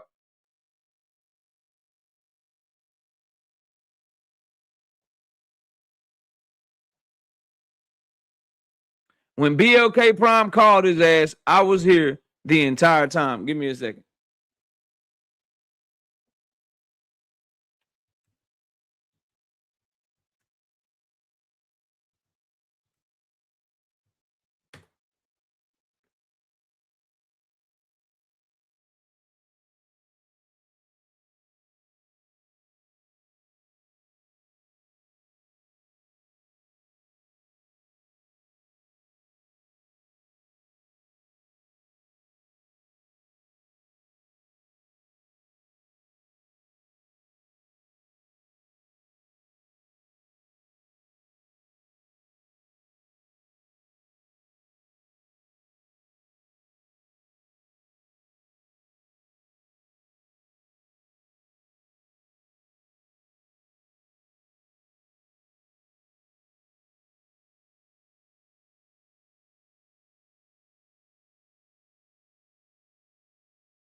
Trying to figure something out. Just, you know, had to. I kept this one because I knew that talking point was coming out of you, Drink. I just kept it. You know, I kept this one. I kept this one. You know, ready for that type of point that you would try to make. You know what I mean? Like I was ready for that point because you try to make that point a lot. And I want y'all to understand, Zab Judah was the president of BLK Prime at the time. I want y'all to understand he's the one that actually talked to both of these people. He's the person from BLK Prime that reached out to everybody. And he's about to tell y'all everything that I said. Okay. But don't believe me. Let's just hear what Zab got to say.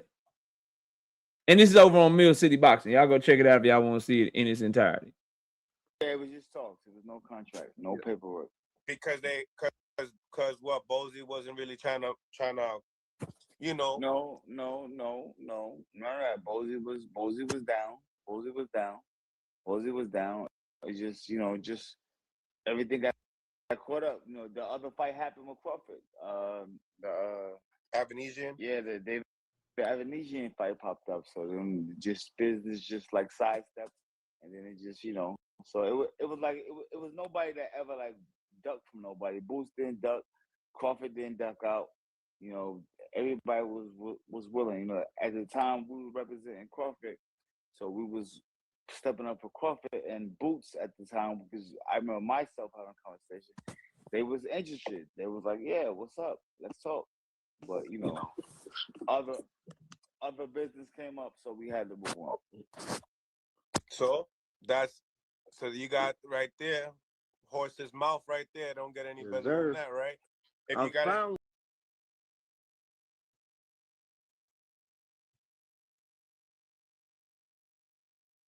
Link is in the chat. Terence, what's up? Link is in the chat. Wait, hold on. Let me turn this down. Wait, hold on. First of all, that can't be true. What he said can't be true, because his dad said that we can't do it because we were from Showtime or whatever. He had a contract with Showtime. That's what he said. So both of those things can't be true.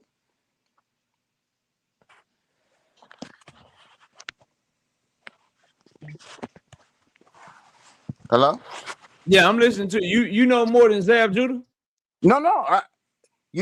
I'm just going by what his pop said. Don't his pop want his pop know what was going on back then? Isn't that what his pop said? It seemed like his pop said they called us, asked us, did we want to fight? We said, yeah, we want to fight. We're loyal to Showtime, but yeah, we want to fight. What are we doing? And Zab Judah said they wanted to fight. Bud was interested in the fight, but they ended up doing something else. But nobody ducked nobody, and they never sent them no offer. So what are we talking about? Well, but first of all, Bud didn't say he ducked him. Bud said that if he fought, y'all he would end his career. career. Bud fans, Bud fans say he ducked him. Well, I didn't say that, but I'm just saying Bud said just now that if he fought him, he would have ended his career before it started. And you believe that? Yes, I believe it. You believe he would have ended? You believe he would have ended? You believe he would have ended Jaron Boots in his career? Absolutely, because Boots after that loss, he wouldn't have wanted to fight no more. It's fighting like that. Man, listen, bro. I am so out of my depth, right? Yeah. You were cooking so hard, bro. What I'm gonna do is I'm just gonna be quiet, and I'm gonna ask a simple question, and I'm just gonna let you cook, dog. I'm finna let you go off, bro. I'm finna let you cook. I'm finna let you go off, and this is what I want you to do. I want you to tell me which one of these niggas did Bud Crawford end their career. That's what I want you to tell me. A lot of them. We go back to when he won the title. Canelo Alvarez, is he fighting again? I don't know. I haven't heard of him. They just announced Christian. They just announced he fighting Christian Mbile. So he didn't end Canelo's career. It's a lot of people that way back then that never really fought again. Like, what about Israel? What about Israel Majimov? Did he fight after Bud Crawford fought him? I mean, is so that's the standard. Everybody you fight, they never fight again. Come on. What does it mean to end somebody's career, Terence? We're talking about guys. What does it mean to end somebody's career? They don't fight again. There's a lot of guys that didn't fight. Okay, so that's the standard. So far, everybody's seen him fought again. What about Earl Spence? Did he end Earl Spence's career? He damn near. He ain't fought yet. Let him. Did he end it? He might. He ain't fought yet. We gotta see. Let's Earl fight again first. He ain't fought yet, so we don't know. So he might have ended. He might have ended his career. Let me just check on something. He ain't fought yet.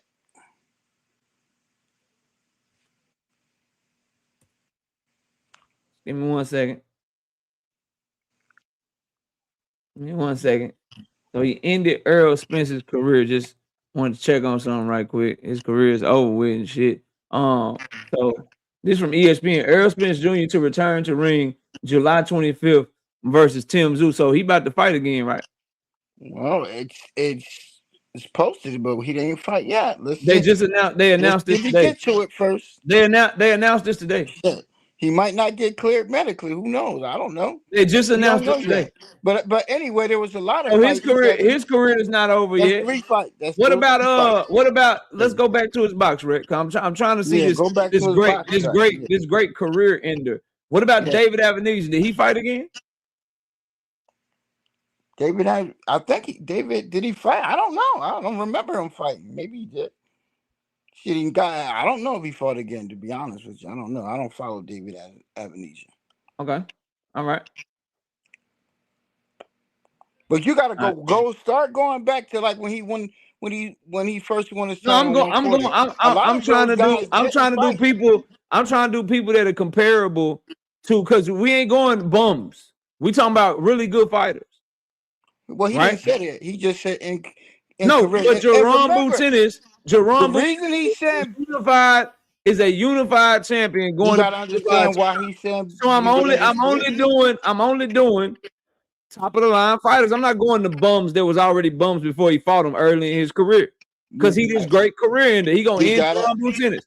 So this one right here, Sean Porter. He ended Sean Porter's career. So far, that's 1, 2, 3, 4, 5. He's 1 for 5. He's 20%. But he wouldn't have. See, he ended Sean Porter. I'm giving you Sean Porter. He ended his career. Look, I'll show you. I'll show you context to why Sean Porter did not fight after Terence Crawford stopped him.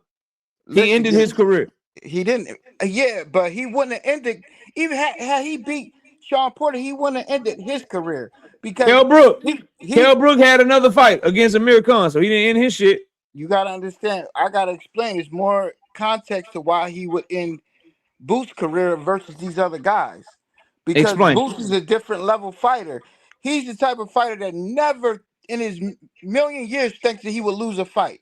If he got dominated by Crawford, that's probably why he said that he won't want to fight no more. Because now he know he's not the best. This guy fought again. You gotta understand, it's different reasons why he's saying that.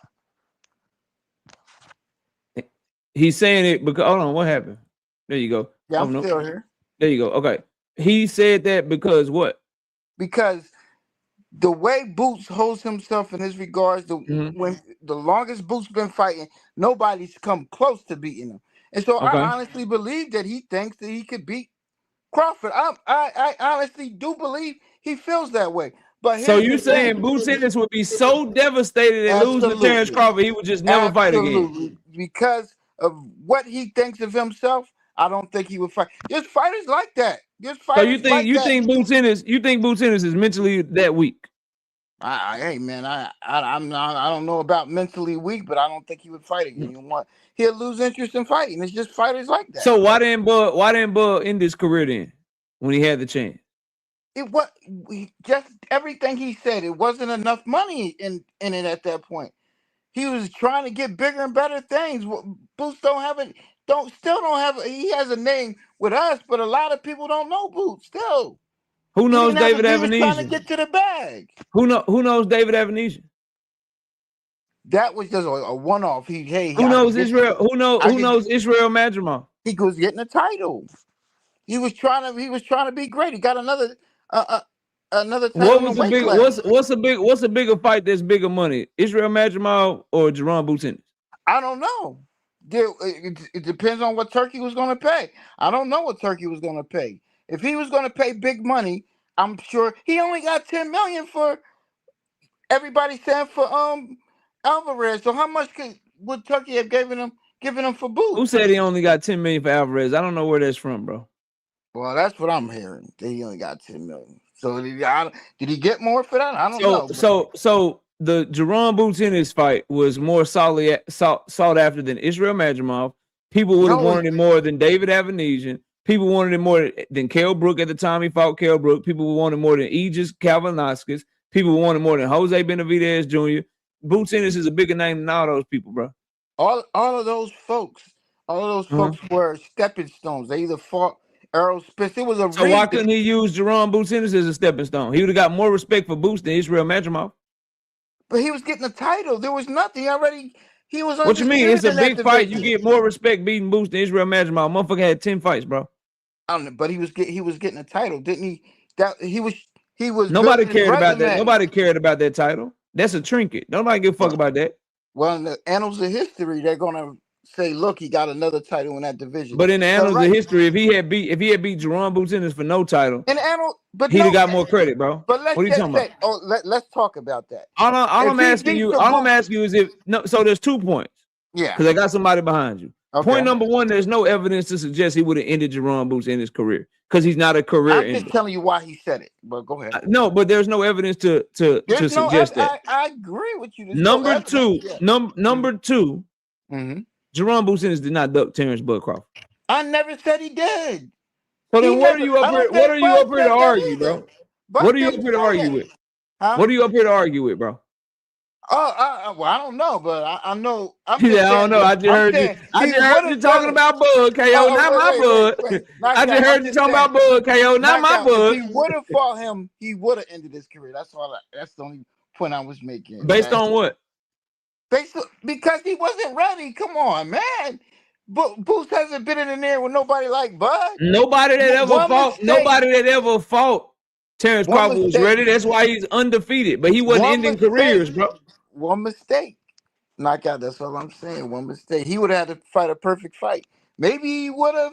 But we're not talking about winning or losing. We're talking about him ending a motherfucker's career. And what I'm telling you is he's not a career ender. Earl is about to fight again. Kell Brook fought again. Mean Machine fought again. Jose Benavidez Jr. fought again. The only person of substance that I can say didn't fight after a Bud Crawford fight was Sean Porter. And I'm really being generous giving that to you because Sean Porter was already talking about retiring before the Bud fight. I'm not taking that because I feel as though Sean Porter, if he was younger, he would have kept fighting.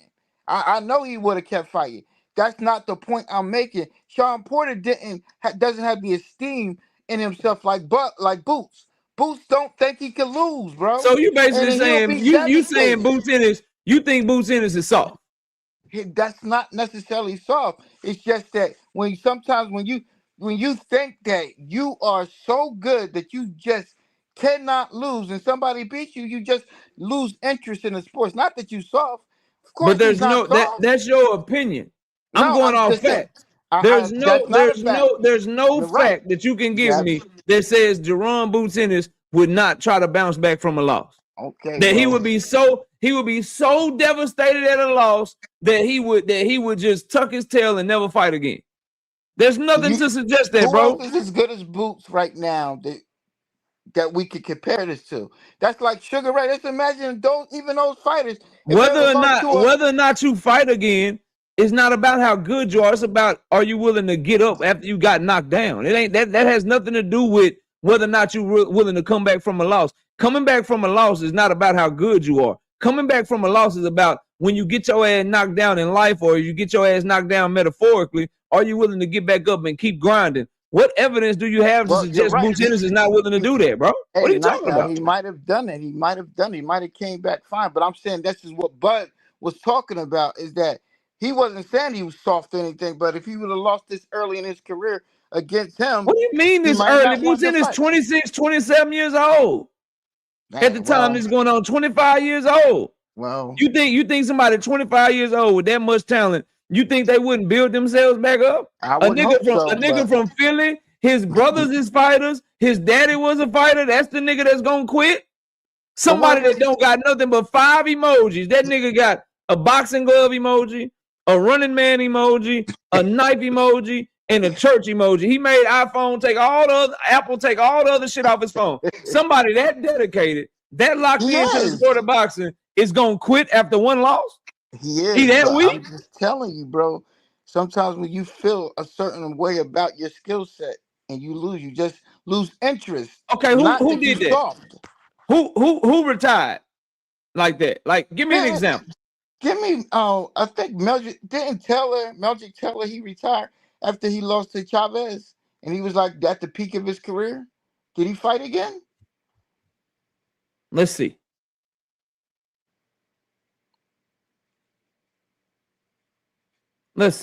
He lost to Julio Cesar Chavez in 1994 by knockout. He went on to fight Kenneth Kidd, Tony Small, Darren Makulagaki, Rafael Salas, Hassan Al. He fought, matter of fact, I ain't going to say their names. After Julio Cesar Chavez stopped him in the 8th round, he fought 1, 2, 3, 4, 5, 6, 7, 8, 9, 10 more fights. Damn, I guess I just stopped watching at that point. I don't know then. You know what? Knockout. That's why he said it. Maybe it wasn't true, but I'm just giving you why I think he said it. That's all I can do is tell you why I think he said it. Not because he's soft or anything like that. Do you think that Boots Ennis would retire if he lost though? I think so, bro. I'm personally So you're not telling me why he said it. You really believe that it's true. I do because based off of what? Because Terence Crawford says so? No, based off of how good he is. And he couldn't. So he would retire if he lost because he's so good. Yeah, he might lose interest. Goodbye, bro. Much love to you, dog. You got to have a coherent argument. He would retire if he lost because he's so good. I'm convinced you niggas just want to argue. Just do this. Just talk shit. Just do this. It's better. Just do this. Just do what Drink is electing to do. Just talk some shit. That's all. Just talk a little shit, man. Just talk a little shit. Just do shit like this, bro. It comes across better. Because the only response that a motherfucker like me can say to this is, show you right. Show you right. That other shit, don't do that. That's crazy, bro. That's crazy, bro. Shout out to Big Dog Willie with the 10-piece. No Biscuit in the super chat. He said, Tankamaniacs protection mode for one of their new superhero to replace Tank absent. Bro, what are you saying to me, bro? I'm sad that we got people like you that work in the hospital, bro. Nigga, this is hold on, bro. Yeah, bro, this is that what you meant, Big Dog Willie. That what you meant, bro. That's what you meant. Let me see what that dude is that even a word that you put, bro? See this shit. Okay, no. Big Dog Willie is right. Y'all leave him alone. We're gonna leave you alone. No, that you can spell it 2 different ways. I never seen it spelled like that. So salute to you. No, salute to you. You good. But he says new superhero and to replace Tank absence. And you can actually spell it like that, and it is correct. You can spell it ABSENCES, which is how most of us spell it. Or CE, I should say. Or you can spell it ABSENT. Okay, Big Dog Willie, I see you. Tankamaniacs are bad luck. You don't want them to root for your favorite fighter. Prayers for Boots, Mason, and Benavidez. Tankamaniacs are bad luck. Tank fans are bad luck, you say. Okay. That's what's up. Well, are Shakur fans bad luck because they also cheer for Keyshawn Davis? And Keyshawn Davis missed the fight because he couldn't handle his emotions and make weight. And Keyshawn Davis also got caught smoking weed and had I see you backstage. Give me a sec. He had a no contest because he was smoking weed. Shakur fans, since I know you are Shakur fans, they also cheer for Raymond Ford. So are Shakur fans bad luck because Raymond Ford got his ass whooped by Nick Ball? Inquiring minds want to know. Inquiring minds want to know, dog. What's going on, bro? Hey, what it do? What's up, bro? What you got for the show? Good. Nah, helping your mans out from the last caller. Not agreeing 100%, but I would say some fighters after bad losses it takes them a while to get back into it. Prime example is Errol Spence versus Crawford. Errol Spence hasn't fought since the Crawford fight. I think he should retire, but it's more so due to the car accident and also the drinking problem that he had. But there are some fights that are very bad for a boxer's career, even if they're at that peak level, that would make them either take a very long time to come back or they'll just retire. Errol Spence is about to fight, but I know Tim Tszyu, yeah.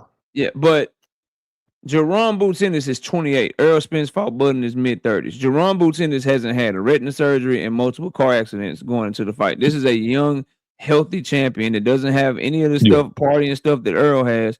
What evidence is there to suggest that he would retire if he lost a fight, bro? No, I agree with you on that point. I don't think Jaron Boots Ennis will retire. But I mean, I would say going up against Crawford, he almost semi-retired Errol Spence. And then you go to Sean Porter. That's almost another example of somebody he's fought. And then you go to Kell Brook, because he fought Kell Brook. I don't know how many more fights. Kell Brook went on to fight Amir Khan. Sean Porter never fought again. Earl Spence took a long time off. These are all fighters that were well past their prime in their mid-30s. We talking about a 26, 27-year-old, bro. Yeah, no, I'm not disagreeing with you on that point. Even the majority of those guys went on and fought again and are fighting again as it currently stands outside of Sean Porter. So there's really no strong evidence to support that Boots Ennis would get retired, bro. No, I'm not presenting evidence that Boots would retire. I'm just presenting evidence that if somebody gets beat bad enough, they can, go into early retirement, regardless of the age and because I think the biggest, well, no, that's not a really an example, although their career was changed, was Adrian Broner when he fought Marcus Maidana. He was on a peak, undefeated world champion, and it was a decline. I think from that fight, he probably would have did best just retiring because he was never the same. So do you know any fighters that had gotten beaten bad in their career and was able to bounce back and still have success? I'm not disagreeing with you. I just want to Miguel Cotto. pick your brain. Okay. But that was a cheat against Margarito. That was a badass whooping. Yeah, it was. But I think he was he had a fire lit on underneath him because he knew that Margarito cheated. So I mean straight, butt whooping with no cheating, no PEDs or anything involved. But a butt whooping with cheating is worse though.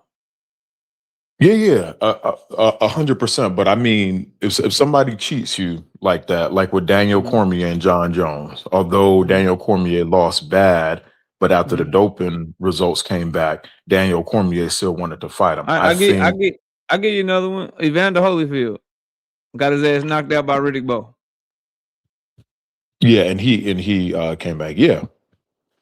And what was his fight after that? He had a few he had already fought Tyson, huh? No, he fought Mike Tyson 2 times after that. He fought Lennox Lewis 2 times after that. He fought John Ruiz 3 times after that.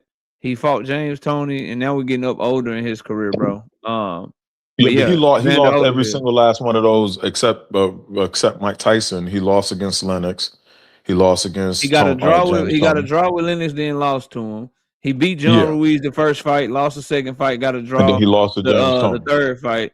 He beat Hussein Rahman, and then he lost to James Toney, Chris Berry, Larry Donald, and all those guys, bro. Yeah, but he can't. Okay. But I mean, that's still not a good enough example. Listen. You're not gonna find any disagreement on debate. The only debate will come in is your thoughts on Haney and Shakur. That's what we're here for. Okay. Well, what I got to get your thoughts on both of them. What do you mean, my thoughts? Thoughts about what? Like, do you are you a fan of them out of Ryan, Shakur, Haney? Okay. I'm not a fan of any of those fighters. I'm a fan of Tank Davis and Abdullah Mason. Those are my favorite fighters around those weight classes you just mentioned. Okay, I would X Abdullah Mason and I would put Kid Austin in there. Tank definitely. Kid Austin is what? Like what are you saying? Like what are you trying to get I at? would replace him with Abdullah Mason. You would replace Abdullah Mason with Kid Austin? Is that what you're saying?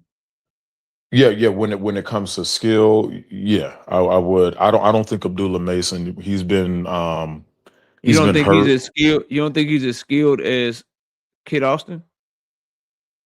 In my personal opinion, no, I don't. All right. I don't. Why? Why? Yeah. Why? Why is that? Well, I look at Floyd Schofield's. I think his last fight was against Tevin Farmer. Right. I think Tevin Farmer is on every single person on Abdullah Mason's list, his resume. I think Tevin Farmer, and I don't know every single fighter on Abdullah Mason's resume, but Tevin Farmer is definitely levels above most of the people on Abdullah Mason's list. Tevin Farmer was in his mid-30s and had 8 losses by the time Floyd Schofield fought him. Tevin Farmer gets dog walked by Sam Noakes right now. And we don't even but if Floyd, so I would like to bring this order to the court. If Floyd Schofield is more skilled than Abdullah Mason, then what's going on right here? Oh, well, first, because I'm a fighter myself. I never go off of sparring, and so I don't even think that you should. Some gyms don't even allow you to record sparring. I don't know why fighters do that. Yeah, I don't agree and or go off of sparring videos and stuff. I don't like that. I don't think that should be put into the public sphere. I think that's something personal between trainers and fighters. What's a better way to see who's more skilled? Them actually in the ring sparring each other, or one of them fighting Tevin Farmer and the other one not fighting Tevin Farmer? Wouldn't it be better to see how they actually look sharing the ring together to see who is actually more skilled? I don't know, because if you go by that, you'll have to go. But Broner saw the whole entire sparring session between Devin Haney and Tank Davis, and he said Tank got him, but then later on in the rounds, he said Haney got the better of Tank. Could Haney beat Tank today? Absolutely not. I think Tank would dog walk Haney. So, that's the reason why I say I don't think we can talk about Tank and Devin another time. What I'm trying to figure out is what evidence shows that Kid Austin, based on this footage, is as skilled as Abdullah Mason. Who's getting the better of this action right now? Okay, I mean that's just as far as such. How long ago was that? I think they were both like maybe 18, 19 years old. Okay, so that's still that's old.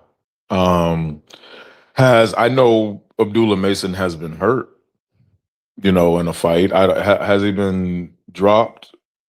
I can't remember. I think he got knocked down. He got knocked down in the fight. But what does it have to do with which one of these fighters is more skilled? Well, has Schofield ever been knocked down in the fight? I don't think he got counted as a knockdown, but he got rocked by Renee Taylor's Jaron, though. But no, I don't think he's been knocked down in the fight. But how does that make you more skilled, though? We're literally watching Floyd Schofield get cooked by Abdullah Mason right now. Okay, well, I would say this. I would say being rocked and knocked down are like, two different things, dynamics in boxing.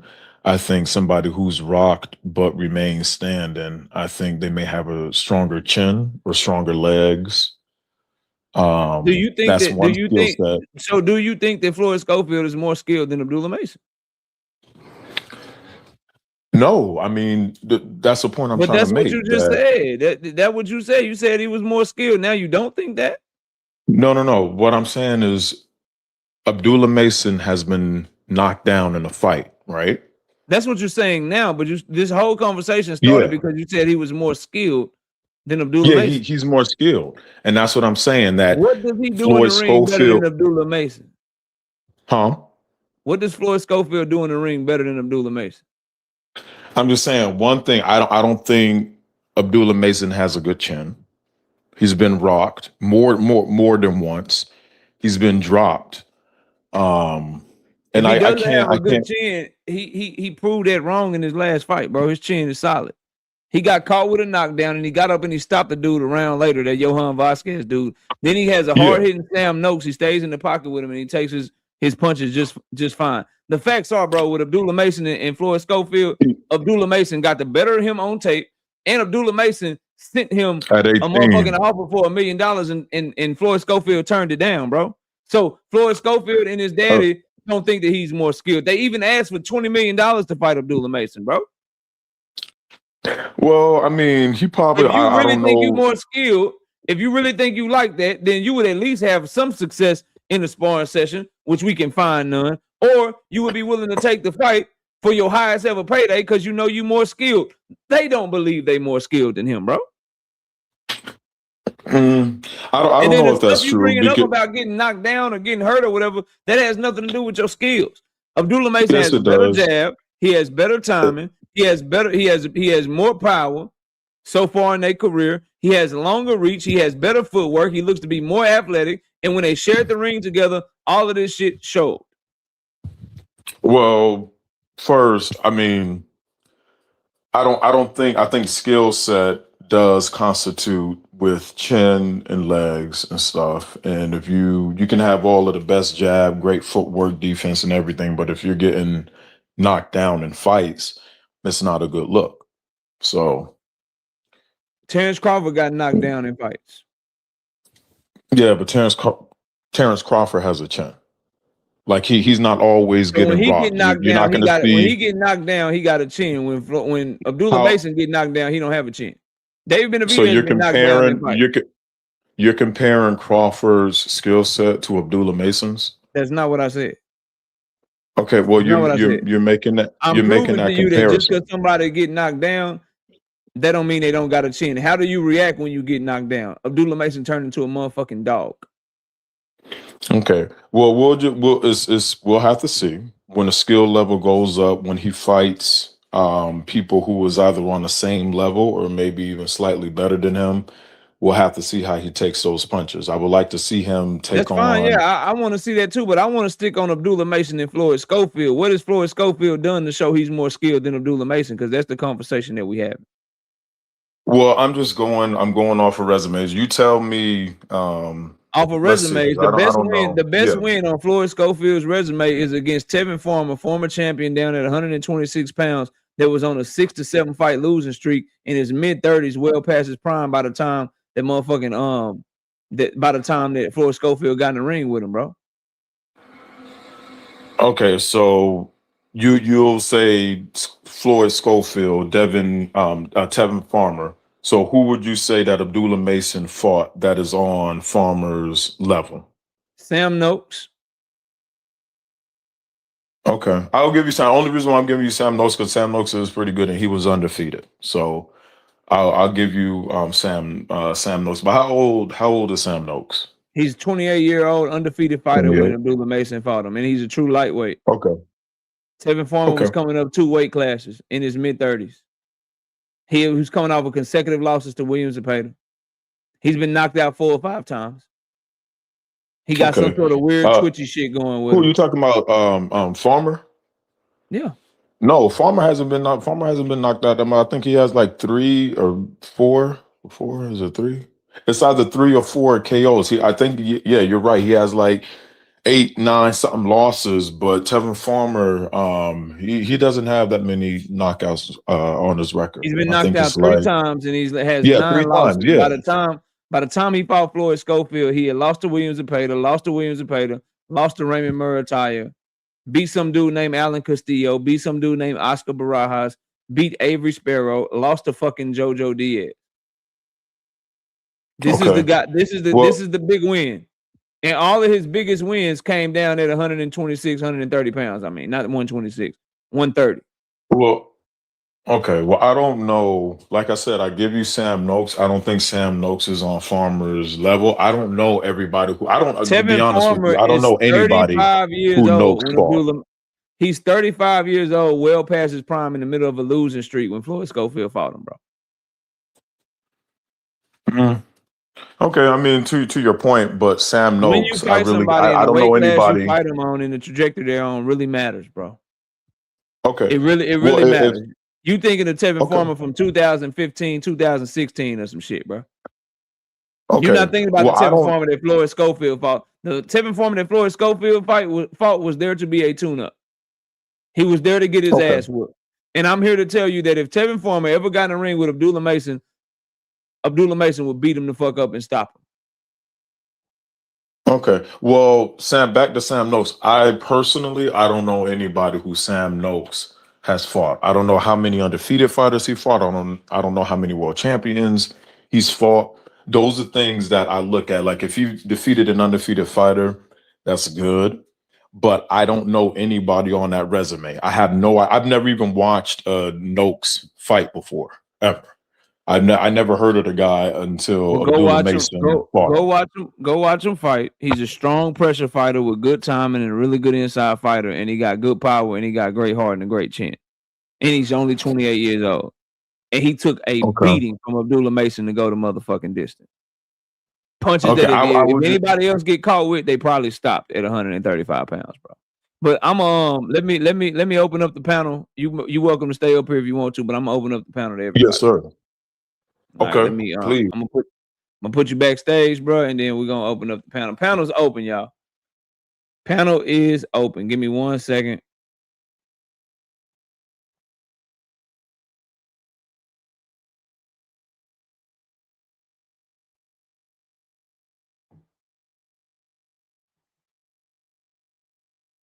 If you give Noakes to Schofield, Ghetto Fab, Schofield fuck around, lose that fight, bro.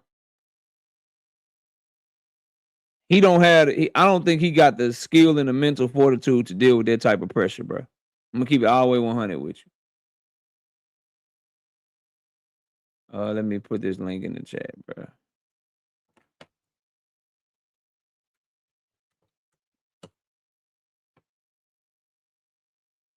Paige, what's up, bro? Talk to me, fam. What you got?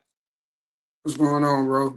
I ain't really got too much. I was just gonna say, I think when it comes to them and their trajectories, I just think Abdullah is a better fighter than Kid Austin. I think he's just he fight. I think he only fight one way, and that's coming forward. I really haven't really seen Schofield fight off the back foot, so I think he's pretty much like a front runner. And I think he got gas tank issues, but again, I don't question because like far as being knocked down, bro, like all of them knockdowns that he got were all flash knockdowns. He jumped right back up. David Benavidez has been dropped before and jumped right back up. So I don't think that has anything to do with his chin because he got caught clean a couple times. Even in the Sam Noakes fight, he got caught and didn't get dropped. So maybe he had a bad weight cut that against that dude. But he had his even when he got dropped, he had his hand in the right places. Just the dude was able to slip past it.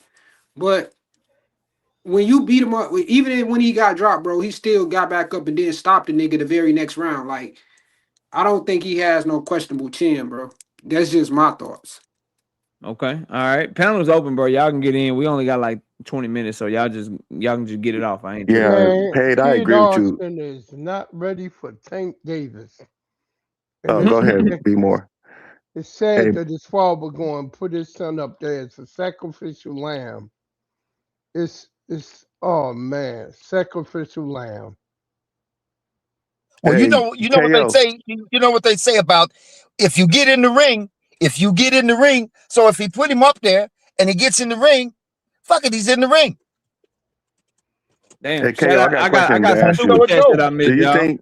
I got Do some you super think? chats I missed. Hold up. Shout out to Ali They're Gifted all with the 5 mine. piece in the super chat says, we all know a fighter. His name is Devin Haney. Shout out to Big Dog Willie with the 2 piece in the super chat. He says, hair grease has ended Tank's career. He has a point. Shout out to Big Dog Willie back in the super chat with the 5 piece says, Floyd Schofield Sr. is the most honest man in boxing behind Bill Haney. So this man has a point.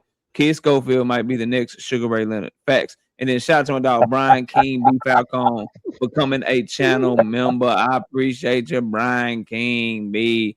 Falcone. All right, y'all go ahead. Okay, I got a quick question before I go to work. Do you think that Schofield would be better if he had a way better trainer? I think they work with Ronnie Shields. Do they? Yeah, they Ronnie do. Shields was in their corner before. Yeah, they work with Ronnie. Thank God. Yeah, they work with Ronnie. I think Schofield needs to mature as a man. Like get your daddy off your Twitter account. Stop letting your daddy you know what I'm saying, be in every motherfucking interview. Start standing on your own 2 feet, bro. And if you still want him in your corner to train you, that's cool. But I think he got some raw athleticism. I'm just not overly impressed. I think his defense is not that good. I just think the type of fighters that he would have to deal with, like Abdullah Mason or niggas talking about the Tank Davis fight, they can match that athleticism, but they so much more refined and got so much more skill overall. Like that's just, I ain't huge on Floyd Schofield. But he'll die. He'll die if he fight Tank. He won't. I don't know why he wouldn't. I mean, that was not fair if he fight Tank. Cause he would not. He would die. Man, he That's probably true. doing That's not that fair. shit for the money, bro. At the end of the day, I'm pretty sure he doing that shit for the money, man.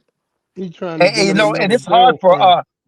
it's hard for Schofield Jr. to fight his daddy off, because every time that nigga does the interview, and it just be him in front of the camera, daddy has to pop in. I just gotta say this. That's a fight in and of itself. Him trying to get his daddy off his motherfucking neck. You must be confusing him with Devin Haney dad. No, Floyd Schofield, his dad talks a lot, but Devin Haney dad talk more. No, Schofield dad is next level. I ain't saying he don't talk a lot, but Devin This Haney nigga said dad. he works with the CIA and the Army. Now I think the difference is, bro, at least when Devin Haney do an interview, nigga, it's a Devin Haney interview, bro. Like Floyd Schofield can't even do a Floyd Schofield Jr. interview, my nigga. Yeah. Like, dad go up there and start With him tapping in his the ass off. bathroom when he got to pee and shit. That's some weirdness, yo. I And wonder then if he another actually walked with him in the bathroom whenever little school junior guy used the bathroom, yo. And I Let that boy be a young man, yo. Leave him, yo. Seriously, You know, and Schofield, and Schofield Jr., he knows how to motherfucking talk. He can handle the motherfucking microphone and the camera. Senior need to leave him alone. You're right about that. He needs to leave Schofield Jr. alone and let him go ahead and talk his shit. Yeah. What you And call I don't think he really needs to overbearing. be in his career like that either. That might sound bad because he's a dad, but I think Schofield got potential to be a lot better than what he is. That's why he pretty much an overbearing father, bro. Yeah. It's an overbearing father, and you can Bill tell. Haney on steroids, yo. Hey, I thought I'd never say I that still about think nobody. Haney. I still think Bill Haney worse, man. Bill Haney's got a No, longer track record. man, I ain't never seen nobody. At least Man, Devin what? got his own phone. This the thing, bro. I ain't never seen nobody. Now Bill be lying, bro. But I ain't never seen that nigga say no shit like, the police came and saw a truck driver. I mean, the truck driver said the car was cold, so he let him take the motherfucking car, but it was drugs in the car. Like, I ain't never heard Bill lie like that, bro. I know the nigga be lying, but that nigga's a habitual liar. Bill tripped up when he told Mayweather he was 50-0 in the streets. that's when he became stupid sounding. He told Mayweather he was 50-0 in the streets, and that's when he started talking and sounding crazy. Y'all let me get Kamal in here. Kamal, what's up, bro? What's up? Can you Salute, hear me? Kamal. Where you been, man? I can hear you loud and clear, bro.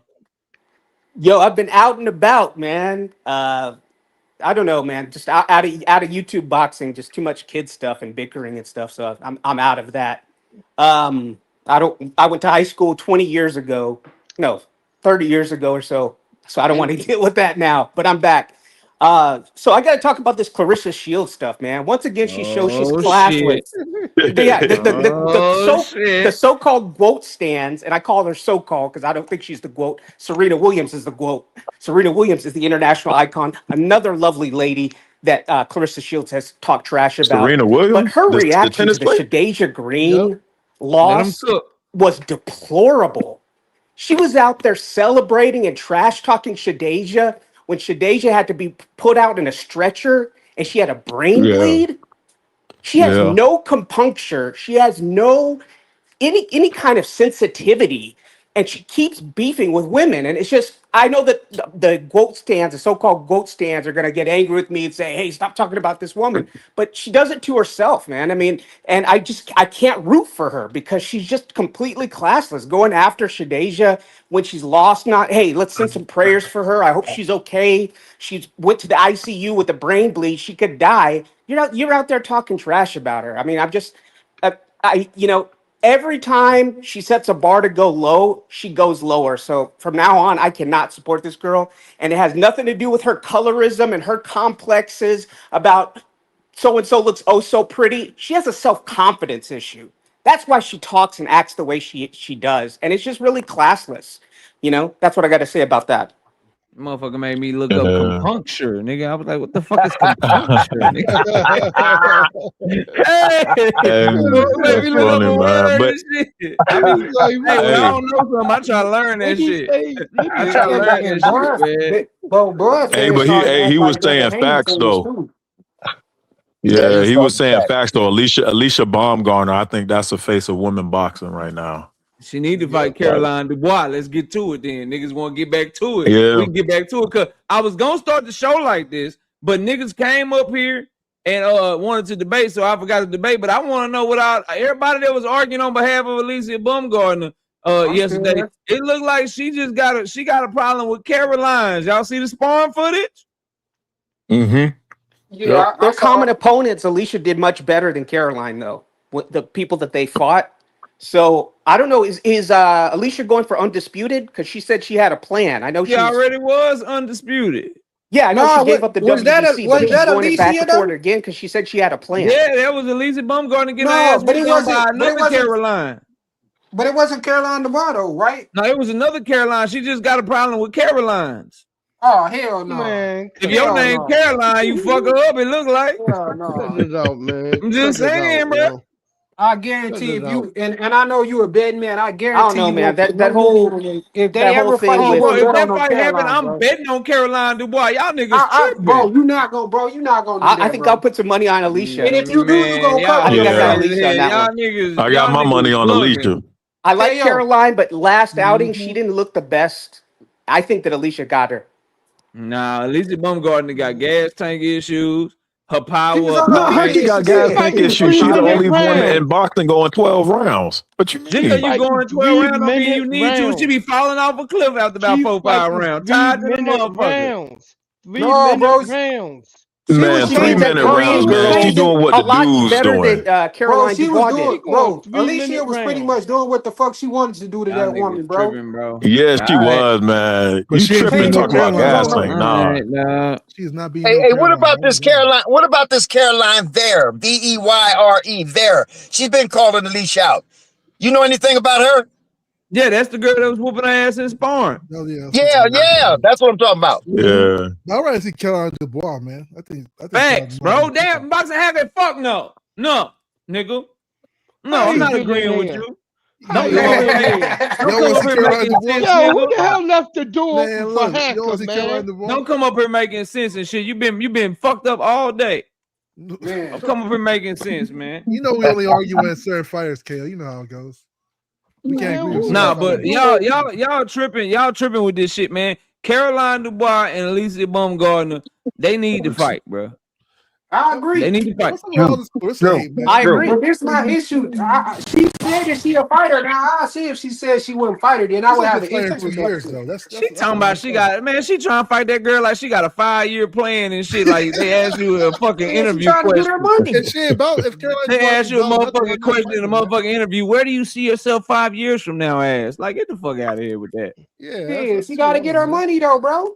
Yeah. Hold on. Boxing Hacker says some shit that I know about to piss Kamal eyes off. I heard it. Y'all know I'm instigating and shit. What's that shit you said about Clarissa Boxing Hacker? Go ahead. Hate be coming from because guess what? If Clarissa had got knocked out or got stopped like Shadeja got stopped, everybody here would be shit on Clarissa. Every single person here will be shit on Clarissa. They act like, Clarissa talking about Shadeja. She said it below the belt. Bro, Get the hell out of here. No, she put that target on her back though. Their contemporaries talk about them all the do time. that shit to herself. She's beef with put that Serena target on Williams. her back She's though. trash. And Let she Kamal didn't get know this she had work. she Let didn't know- Kamal get this work, y'all. Let him respond.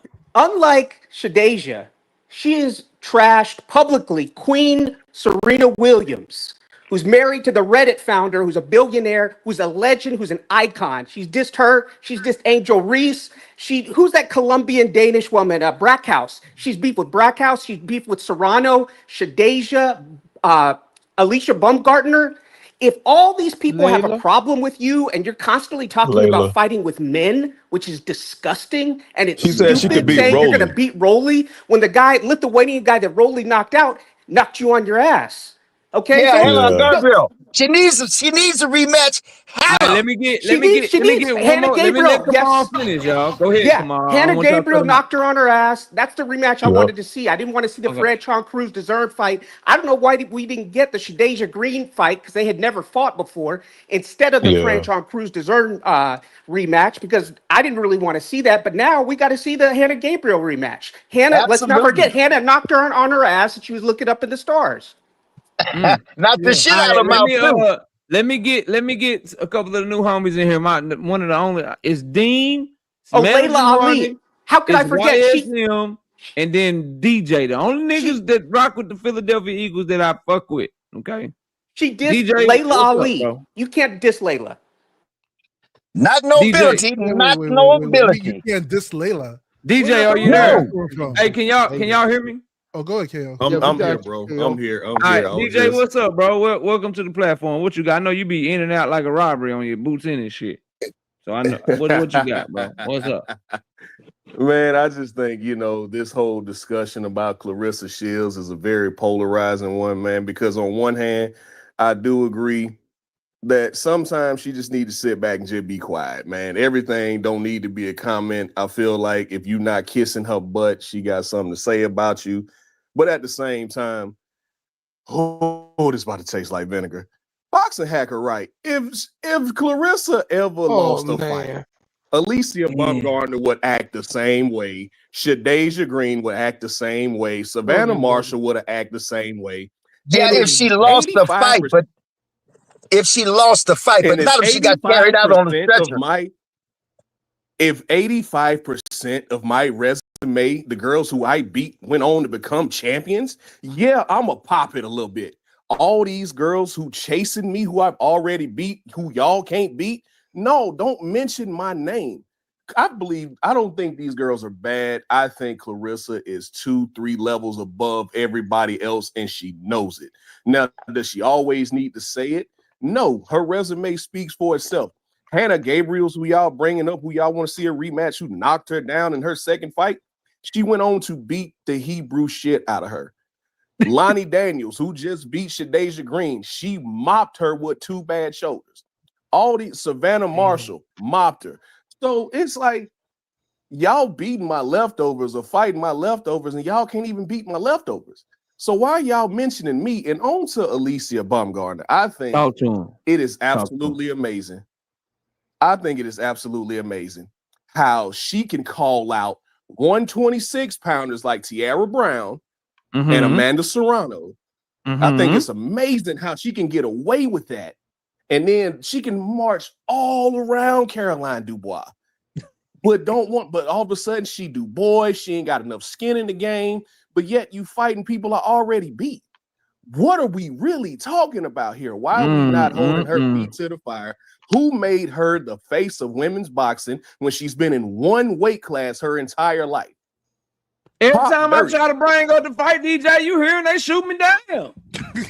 Bro, every time I try to bring up, I'm at 100. You talking about somebody I'm at fighting 130 pounds. They already fought. I'm at Clarissa 130 pounds, but you calling out 126 pounds. How many and you times? calling out somebody who about to And look retire. who Clarissa Like, calling come on, out. dog. So 135 and so pounders. when I said last night, when I asked Juke the same trying question, to bring them up when I there. asked Hold Juke the on. same Yeah, both of question y'all last can't night, talk, bro. if Amanda Serrano and Katie Taylor say Alicia Baumgartner ain't done enough, She ain't big enough. She need to go get some more skin in the game. I don't want nobody to say they ducking. All right, David, go ahead, bro. You was trying to get in there. You was trying to get in there, bro. Go ahead, David. Man, you act like Carissa haven't fought any of her opponents 2 or 3 times. Come on, cut it out. Cut it out. She did fight Franchon Cruz 25 times. She did do that. She fought Franchon Cruz 25 times. Yeah. Alicia Baumgartner bigger than Clarissa, man. She bigger than Clarissa. And Carissa, no, she not, bro. No, she not, bro. She wasn't bigger. Do you have any idea? Alicia Baumgartner just fought I'm about to tell you what way right now. 500 seat arena in the last fight, bro. Hey, listen. If she was bigger, Clarissa Shields was bigger than Alicia Baumgartner. When they put out that tweet with the WWE referencing bringing a guest superstar to fight Ronda Rousey or somebody, commented on it, Clarissa Shields, and they ended up, Alicia Baumgartner commented on it, and WWE responded to Alicia Baumgarner, not Clarissa Shields. They said, yeah, it would be good to set up that fight. She's bigger than Clarissa. That makes her a bigger name. See, I don't be understand. Like, my criteria must be like different. Who's selling the most tickets to a fight? KO. It's Alicia Baumgartner. By the way, because she with MVP. She's with MVP. MVP know how to promote a fight. True, bro. Go ahead, DJ. Hold on. I'm about to kill all this. When Alicia Baumgartner fought in Fayetteville, Georgia, that fight that she had that ended with a headbutt and then ended in a no contest, all that, nobody was there. That arena was half empty. I was there. Was she signed to MVP? At the same time, though, I agree that she was signed to MVP. I think that nobody was there. Get outside of Detroit, though. If you're not boxing, I mean, I can say the same thing for Carissa. I've seen a couple of NBC. Hey, y'all making Alicia Baumgartner the face of women's boxing for like some other shit. It got to be some other shit, bro. Yes, sir. The skill, man. The skill. Shout out Kurt Hurd with the 5-piece in the cash app. Shout out to my dog Nate with the 10-piece. In the cash app. Said old fashioned turning 40. Appreciate that, bro. I'm catching these late. Shout out to Kurt Hurd with the 5-piece in the cash app again. He says, show us the way on these picks, brother. Yeah, we dropped the picks earlier. Shout out to my dog Ennis with the 5-piece in the cash app. Says, for the love of the fight game. Appreciate you. He dropped another 5-piece with the cash app. He says, I'm blessed to be born on May 6th. Happy early birthday. And then shout out to my dog Unc Dre's Finest with the 7-piece in the cash app. He says, double salute, young blood. You dig? Appreciate you. And then shout out to my dog Phoenix with the 5-piece in the cash app. Carissa's going to get Papoose buried by 50 Cent and end up the next documentary victim of the T.I. and Clout chasing gone wrong. Dundrick, what you got, Dundrick? What's up, bro? See, I ain't agree with y'all out here disrespecting my girlfriends like that. They ain't got to fight each other. The only person they got to fight is me. That's it. They only got to fight me. Y'all not going to put 2 bad chicks together and make them fight. Nah, they can fight for my love. That's it, nigga. That's it. That's the only fight I want to see. Oh, my God. That's fight every night just to prove my love. I can't. Hey, KO. How much time we got? What's up, OJ? We got like 2 minutes. Okay, then let me go ahead and ruffle everybody's feathers real quick before I go. Hey, as soon as you get done, I'm just gonna end this motherfucker. Go ahead. Hey, I'm gonna just make a simple, blatant statement. Bud will beat Boots. And notice the words. The words. Remember, I told you words are important. I didn't say could have. I said will. Even today. I can't argue with that. At least you're saying they will make a career, though. I can't get mad at that. Hey, I can't even get mad at him because he keep boxing with the 2-piece in the super chat. She said, Alicia Pitbull head ass, not the face of women boxing. Shaking my head. Look, there go that colorism. There go that colorism again. There go that colorism. Dungeon gonna crash out. Dungeon gonna crash out. We gonna get around. I couldn't get out early to really talk to you about it, but man, we're gonna get around to talking about how Keyshawn will beat your boy, man. And I'm a fan of Abdullah Mason, but I think Keyshawn will mop him up, dog. We'll get to that one day. Yeah, we'll talk about it. We'll talk about it. Look, salute to everybody that pulled up. Let me get y'all out of here. You know what I mean? Salute everybody. Salute Salute. everybody. Thomas, I didn't hear from you, Thomas.